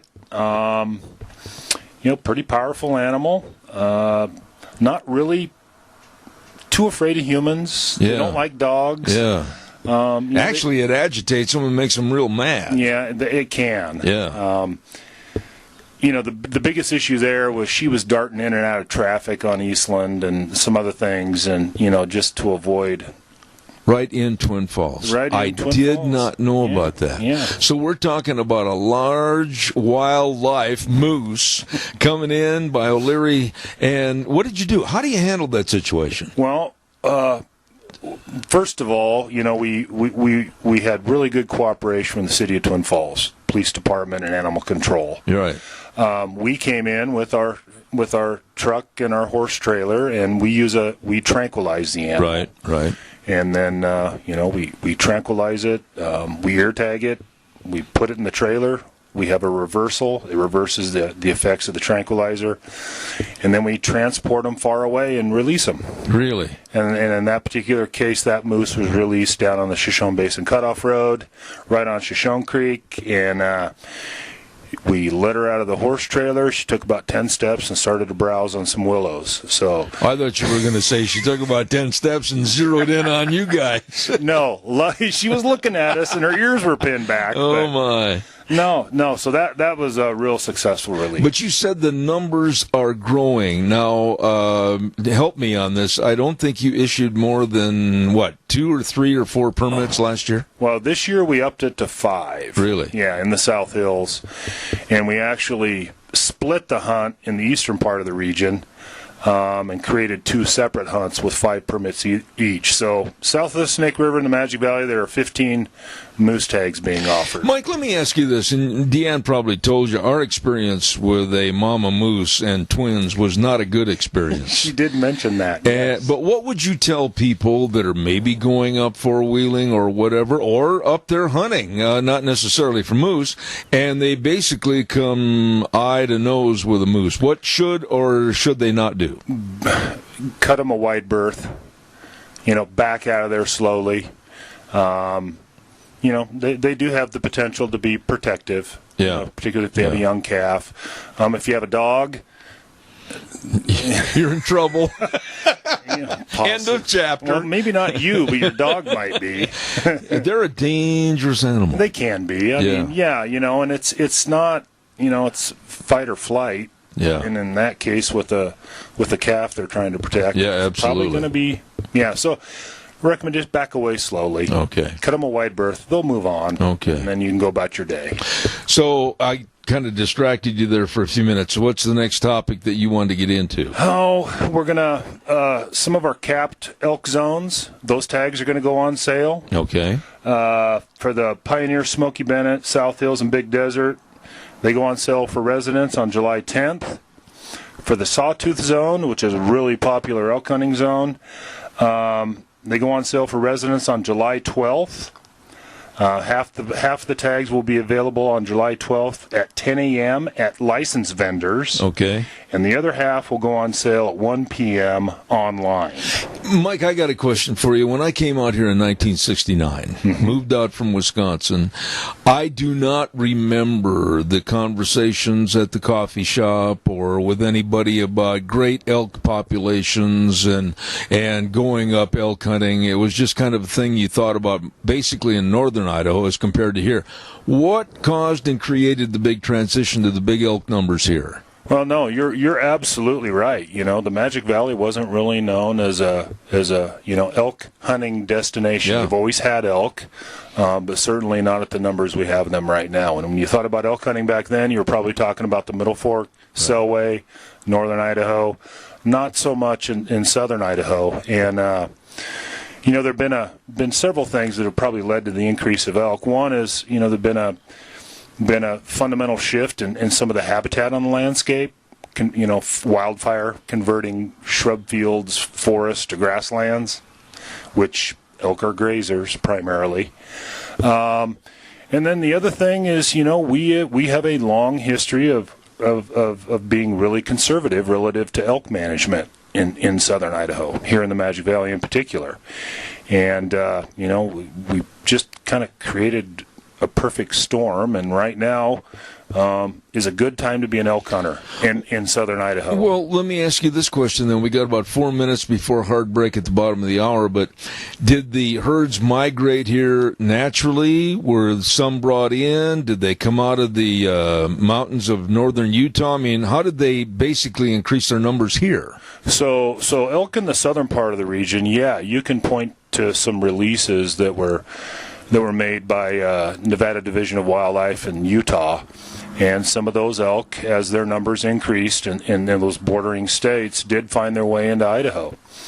And in most cases, however, these elk were always here, just not in the numbers. I see. Yeah, but south, definitely. There's a direct correlation between the releases in the surrounding states and an increase in elk numbers in in our region. Does that go across the board, let's say, from not only Unit 54 here, further west over towards Jackpot, and then across that way? Absolutely. Was the migration in kind of a westerly flow, if you will? No, I think it's more of a north-south. I mean, there were multiple releases in Nevada and Utah across that northern part of those states in various mountain ranges, and eventually, as those elk numbers started to increase, some of those animals found their way into Idaho, and lo and behold, pretty good elk habitat, and elk did extremely well. So it sounds to me that everything you're saying about hunting this coming fall looks pretty good. If you're an elk hunter, it's going to be pretty good. Yeah. Yep. Anything else in regards to elk or moose or deer? No, not this. No. One other thing I might want to mention is it sounds like some folks that put in for moose, sheep, and goat hunts still have not received their refund, and it needs to be done with. If they don't see something, a credit to their bank statement or a check in the mail within the next 2 weeks, they need to give us a call. Okay, 324-4359. Bingo. Got it. Yep. Memorized it for many years. What are some of the other topics we're going to address in the next half hour? Well, I'm going to switch a little bit to some fishing. Which is the earlier was a nice segue into that. We have some volunteer opportunities if folks are interested, and just kind of some general public announcements. Okay. Yeah. One thing I wanted to talk a little bit about. Now, I always get calls every week, it seems like, regarding the wolf situation in the state of Idaho and the surrounding states. Is it, and give me just a short answer, we'll talk more about it after the break. Is it a problem, per se, that is now a manageable problem? Yeah. Wolves right now, because we have management authority, right. It is a manageable issue. That's for sure. Yep. Okay, so really we could talk about it, but it's not the issue that it used to be 5 years earlier. Before we had management authority, definitely. Absolutely. Right. Absolutely. Yep. We're talking to the regional wildlife manager, Mike McDonald. Mike was nice enough to come at the drop of a hat, basically to be on this last part of the program this morning, and we're going to have much more with him as the hour goes along after we have this little break.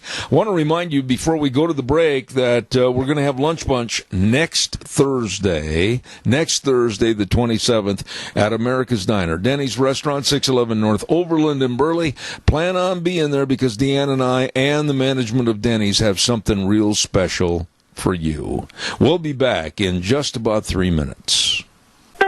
And now, back to Zeb at the Ranch on AM 1230 KBAR. To reach Zeb, call 436-2244 or toll free 1-866-927-4587. And now, here is Zeb Bell. Well, I tell you what, we're having more of an interesting conversation off the air. Too bad you're not here. But we're going to have more in just a moment with Mike McDonald with the Fish and Game. Want to remind you, boy, have they got a full plate ready for fun at the Rupert 4th of July celebration this year, 2019. The theme is celebrating Independence Day the Rupert way, and the Grand Marshal, Dean and Linda Cameron, it's going to be fun. Starting on Saturday, June 19th at 6 in the morning with the Christmas lighting breakfast, and then, of course, the food booths and the music, fireworks that night, Saturday, June 29th, and then it continues every day all the way through July 7th. You don't want to miss a minute of it. They're going to, on July 3rd, they're going to have the Firecracker 500 lawnmower races. That always is a lot of fun to see. Huge parade on the 4th of July at 11 o'clock. All of this and more at the Rupert 4th of July celebration for 2019. Don't you miss it. Right now we're on the air with a very nice gentleman that is the regional wildlife manager for the Idaho Fish and Game, Mike McDonald, and he gave me a list of things. We got a couple of things we're going to touch on briefly, and that is including trappers. What about trappers? Yeah, so for folks that like to trap, that are interested in trapping, one of the things they need to remember is they need to get their reports in before they can get their new license. And then also, spring and summer is traditionally the time for trapper education and hunter education classes.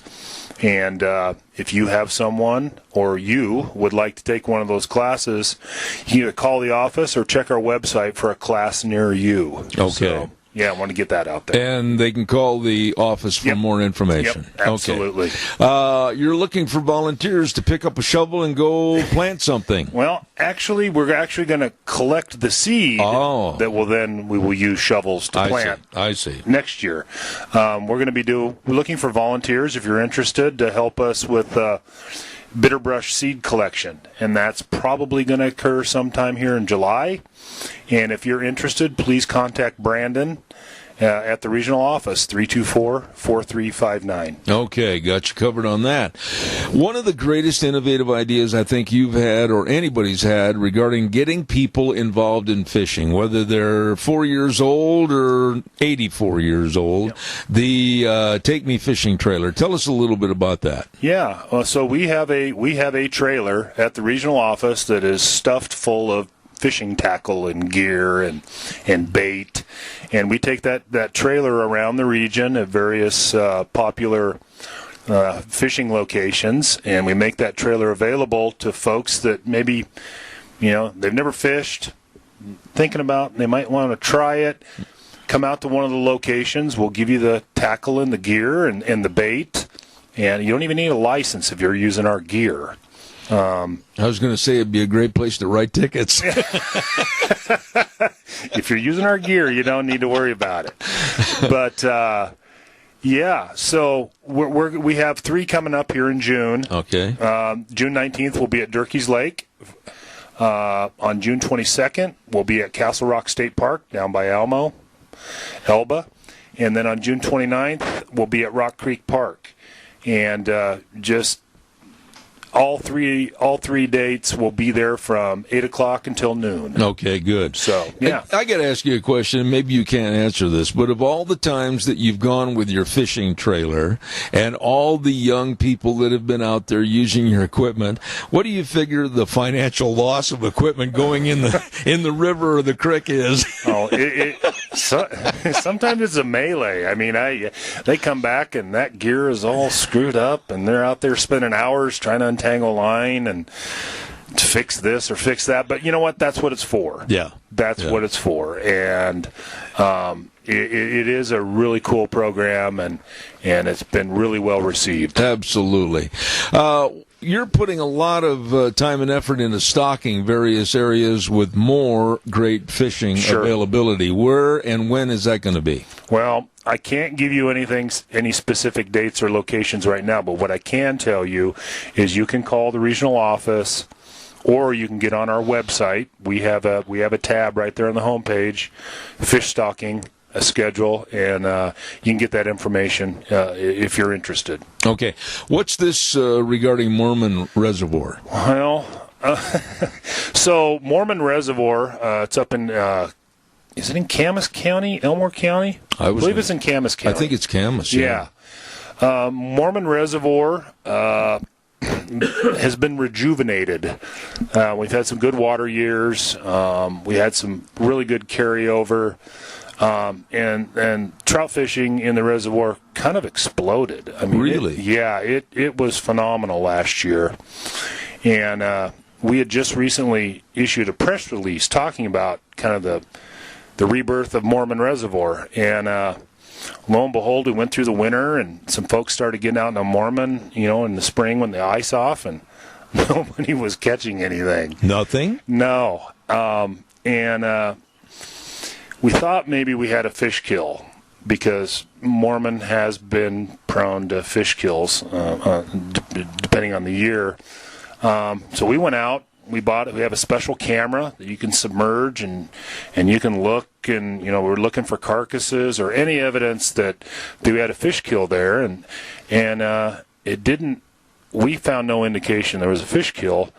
What we think might have happened, because it was so popular and so red hot, is we may have just overfished it. Overfished it? Which is fine. I mean, it's we stock there. That almost seems hard to believe, though. No, and honestly, talking to Doug when he kind of finally came to that conclusion, That's one of the rare instances where that has occurred. No kidding. So, we're restocking it.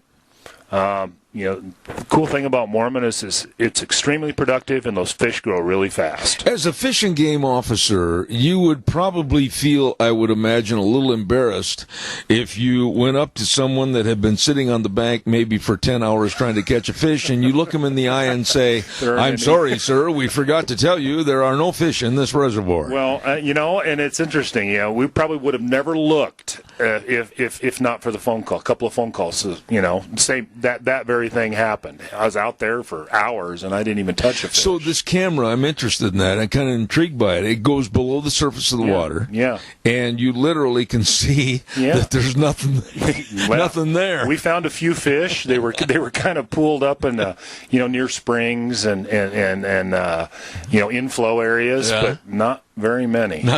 So, anyways, the good news is it didn't fish kill. The bad news was there weren't any fish left. So are you going to restock it? Oh, absolutely. We're already on it. All right. So Silver Creek tagging study. What does that mean?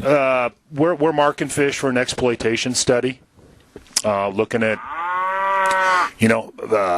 fish harvest, by anglers, fish predation by birds, etc. So, just wanted to get a little note out there that if you're fishing Silver Creek and you catch one of these marked fish, there's a phone number on it in really small print. Give us a call, and we'd love to get that information from you. Mike, we have a call. Good morning, caller. You're on the air. I was wondering if he could explain the two-pole fishing rules. Okay, we'll do that over the air, and thank you for your call. Caller number 2, stand by. We'll be right with you. Go ahead, Mike. Two-pole. Well, you're allowed to fish. If you just have a fishing license, you can only have one line in the water at a time. But you can buy what we call a two-pole fishing permit, and I don't know the cost. I apologize. We can get that for you, but that permit allows you to use 2 lines at the same time. Yes. Okay. Yeah. Yep. All right. Caller number 2, you're on the air. Go ahead, please. Yes, Jeb, I'd like you to ask your friend there what in the heck they're going to try to do to control these carp that's taken over the Snake River. Well, I'll tell you what, that is a very good question, and I can tell you that they're also taking over some other spots, too. Mike, if you'd answer that on the air, please. Okay, carp in the Snake River is going to be extremely difficult. Typically, when we try to control rough fish, we do it in systems that are closed. Right. Well, we can control, like a lake, etc. A reservoir, a pond. All right. Doing it in a free-flowing river is going to be impossible. How did the carp population get as, I don't mean to put you on the spot, Mike, but how did it get as big and exacerbated as it is right now? That's a darn good question, I'm not a fish biologist. I don't claim to be. I think what we have in some places is really good carp habitat. Yeah. And unfortunately, they're really not, and correct me if you think I'm wrong, they're not really good for anything. Well, yeah, they're not very high on most people's lists. Let's just leave it at that. But we want to get back to that because you said in waters that are controllable, there is a way. Yeah, there is a way. And we're going to talk about that in just a minute. Right now, we're going to take another call. Caller, good morning. You're on the air. My question is, why can we not purchase a 3-year two-pole permit to coincide with our 3-year fishing license? That's a dang good question, and I do not know why you could not do that.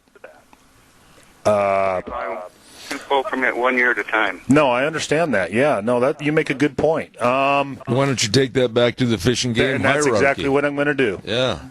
Mike will have that back to the hierarchy of the fishing game, and he is going to hopefully be back on the program next month, and we'll have him respond to that. Hopefully they'll come up with an answer for you. Thank you. Thank you. Appreciate that.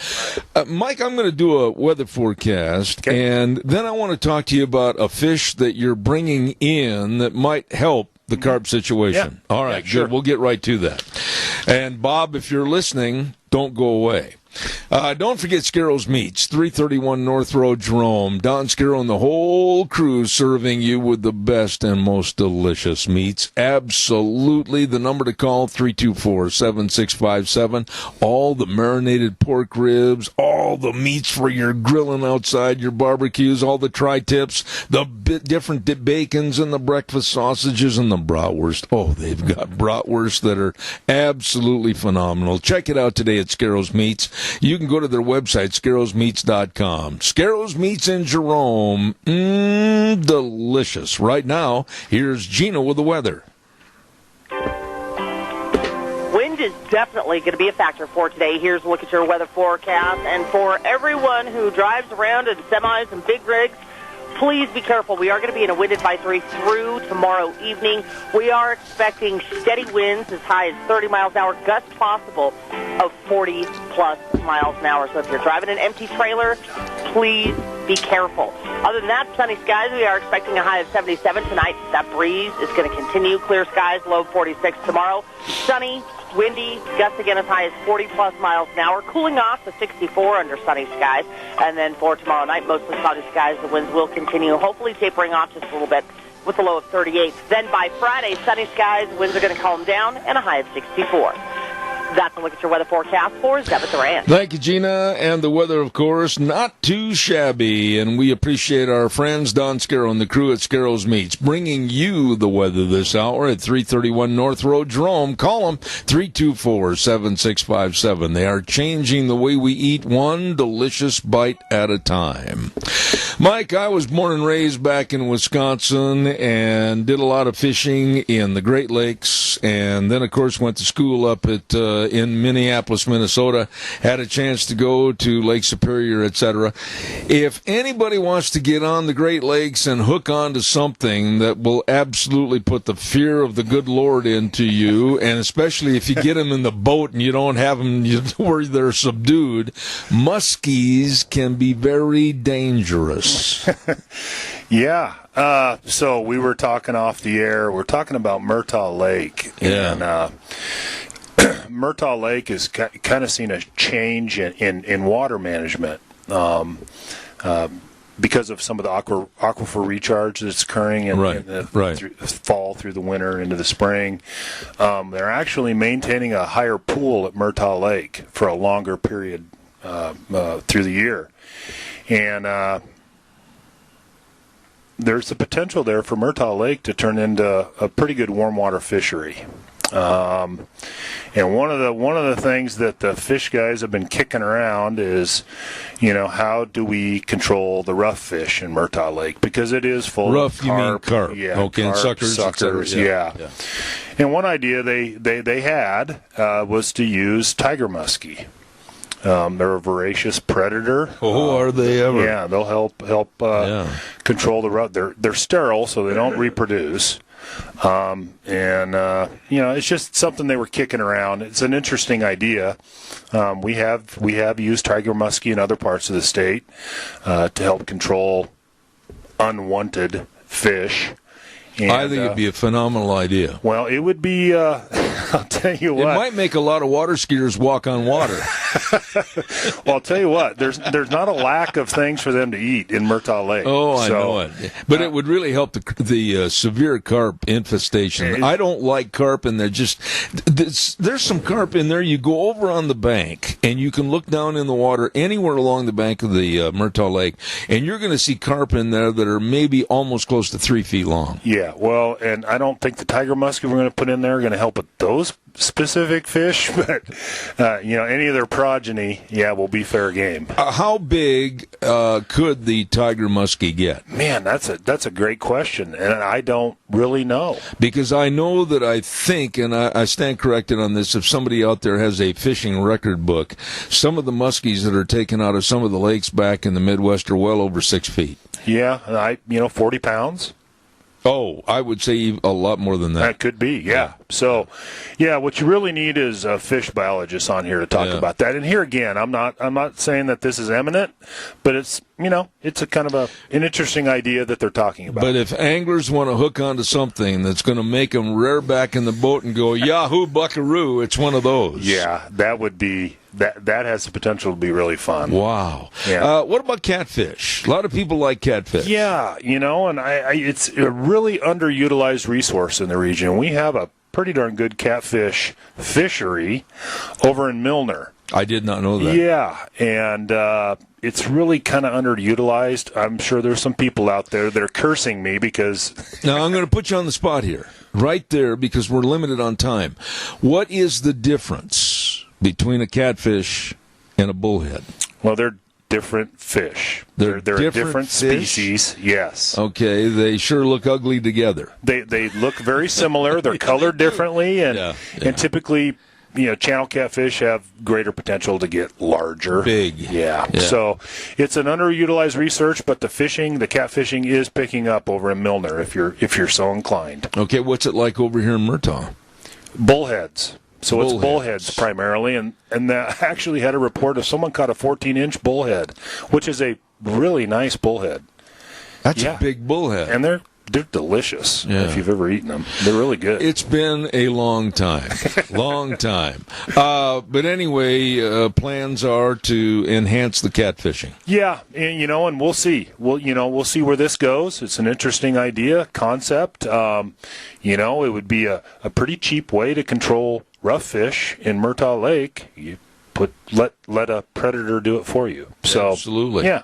When we talk about fishing like in Murtaugh Lake or over at Walcott or wherever, how many different species are there possibly for the anglers to go after? I mean, Murtaugh might be a little bit different than Walcott, but are we talking about maybe perch? Are we talking about give us the varieties? Yeah, so you mentioned Lake Walcott and the earlier segment that he alluded to smallmouth bass fishing. So Lake Walcott is pretty popular for smallmouth bass fishermen. It also has the potential to sometimes be a pretty good trout fishery. Oh.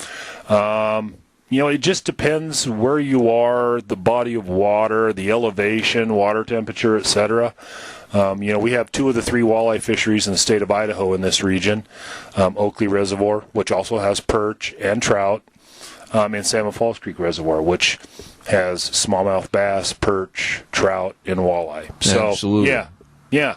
So this is a pretty good place to be a fisherman. Absolutely. We don't have a anadromous fish. We don't have salmon and steelhead, but we have just about everything else. Why don't you take that camera and go over to Murtaugh Lake and find out if that rumor about the sturgeon is true? Oh, yeah. And that is not out of the realm of possibility. Because that is that water that fills Murtaugh Lake is diverted from the Snake River, and there are sturgeon in the Snake River. Do you realize what a traumatic experience it would be and psychologically damaging to a water skier that goes under just for a brief moment to come face to face with a 10-foot sturgeon? Yeah, that would Loch Ness Monster. Yeah. Wow. Yeah, I can imagine. One thing that we need to talk about, and it seems like whether it's you or whomever in the past, we've always had to tell people, when you see wildlife laying someplace, leave it alone. Yeah, this is the, early springtime through early summer is the time of year when, wild animals are having their new offspring, and unfortunately sometimes people come in close contact with them and think for whatever reason they've been abandoned, or the doe or the mama bird has abandoned them, and that's almost never the case. And the thing I like to point out to people is that wild animal has a lot better chance of surviving where it is as soon as you pick it up and try to give it to us. Our options become extremely limited. Is that true what you wrote on here, that you average about 1,000 calls a year about wildlife? Yeah. Oh, easily. Ooh, yeah. wow. Injured, orphaned. Wow. Etc. So, but like I said, if you truly care about that animal, leave it alone. Okay. And chances are mom's probably somewhere close by. You just don't see her. One of the things that we all should worry about, especially after we had the big wet spring this year, we're going to have a lot of fire worries, I think, up in any of the regions. Are we not? No, I think so. I mean, if you go out in the desert and look at some of the grass production, pretty impressive. Pretty impressive. Yeah, it's but it's a double-edged sword. And with summer comes the dry period, right, and the potential to start wildfires. So I just want people to be really aware of where they are and where they're driving and their surroundings. And one thing this region doesn't need a whole lot more of is wildfire. No way, please. We have a long 25-year history of that, and it's not really good for anybody. Real quick, I got 30 seconds before I have to do a commercial. Hunter and Trapper Education. Yeah, here again. Spring and summer is traditionally the time for folks, school's out. This is kind of our peak period for hunter education classes, trapper education classes, and if you have someone or if you would like to take a class, check our website or call the office, and we'll figure out if there's a class near you. Okay, listen, folks, we're going to have final thoughts in just a moment. Right now, I want to remind everybody about our major sponsor, and that's, of course, your Magic Valley Les Schwab Tire Centers. All 7 locations serving you with the best of tires, many of which are on sale right now, like the Open Country HT, smooth running, quiet ride tire for your pickups and SUVs. How about this one? Well, wait a minute. No, I said that wrong. I want to tell you that it's for your cars. The Passenger Ultra Z900 all-season traction, 68 to 80,000 mile warranty, depending on the tire size. These tires are on sale, and you can save money and know that you're going to drive carefully and safely on these tires from your Magic Valley Les Schwab Tire Centers. Absolutely so many tires on sale to save you money, but yet you can drive very safely this summer, along with the best in brake service, front-end alignment, shocks and struts, and of course, batteries from people that really care with the best of service. Lane and Rupert, Dave on Blue Lakes and Twin, Mike and Buell, Mike and Jerome, the Twist family and Paul, Daniel on Pole Line in Twin Falls, and Trent on Overland and Burley. None better. Your Magic Valley Les Schwab Tire Centers. We got to run, but Mike, final thoughts. I'm glad to have you on the program. Well, I always appreciate the opportunity to come over here, and there's a lot going on this summer. And if you have any interest, check out our Facebook page. We do a pretty good job of trying to keep that current. Our website is a great source of information, or just give us a call if you have a question. And that number is 324-4359. Yes, sir. Idaho Fish and Game, Mike McDonald, thank you so much for being here. Thanks for having me. Great guy, and always look forward to that segment. Ladies and gentlemen, tomorrow I'm going to take a day off with my lovely bride, and Sharon's going to fill in for us. We're looking forward to having some time to where we can sit back and just say, phew. And we'll be back next Monday at 8:06. Zeb at the Ranch. And, of course, we always wrap up the program by saying the way things were are the way things ought to be. And the world needs more cowboys. We'll see you back here on Monday. Sharon will be filling in tomorrow. Wheels, take care.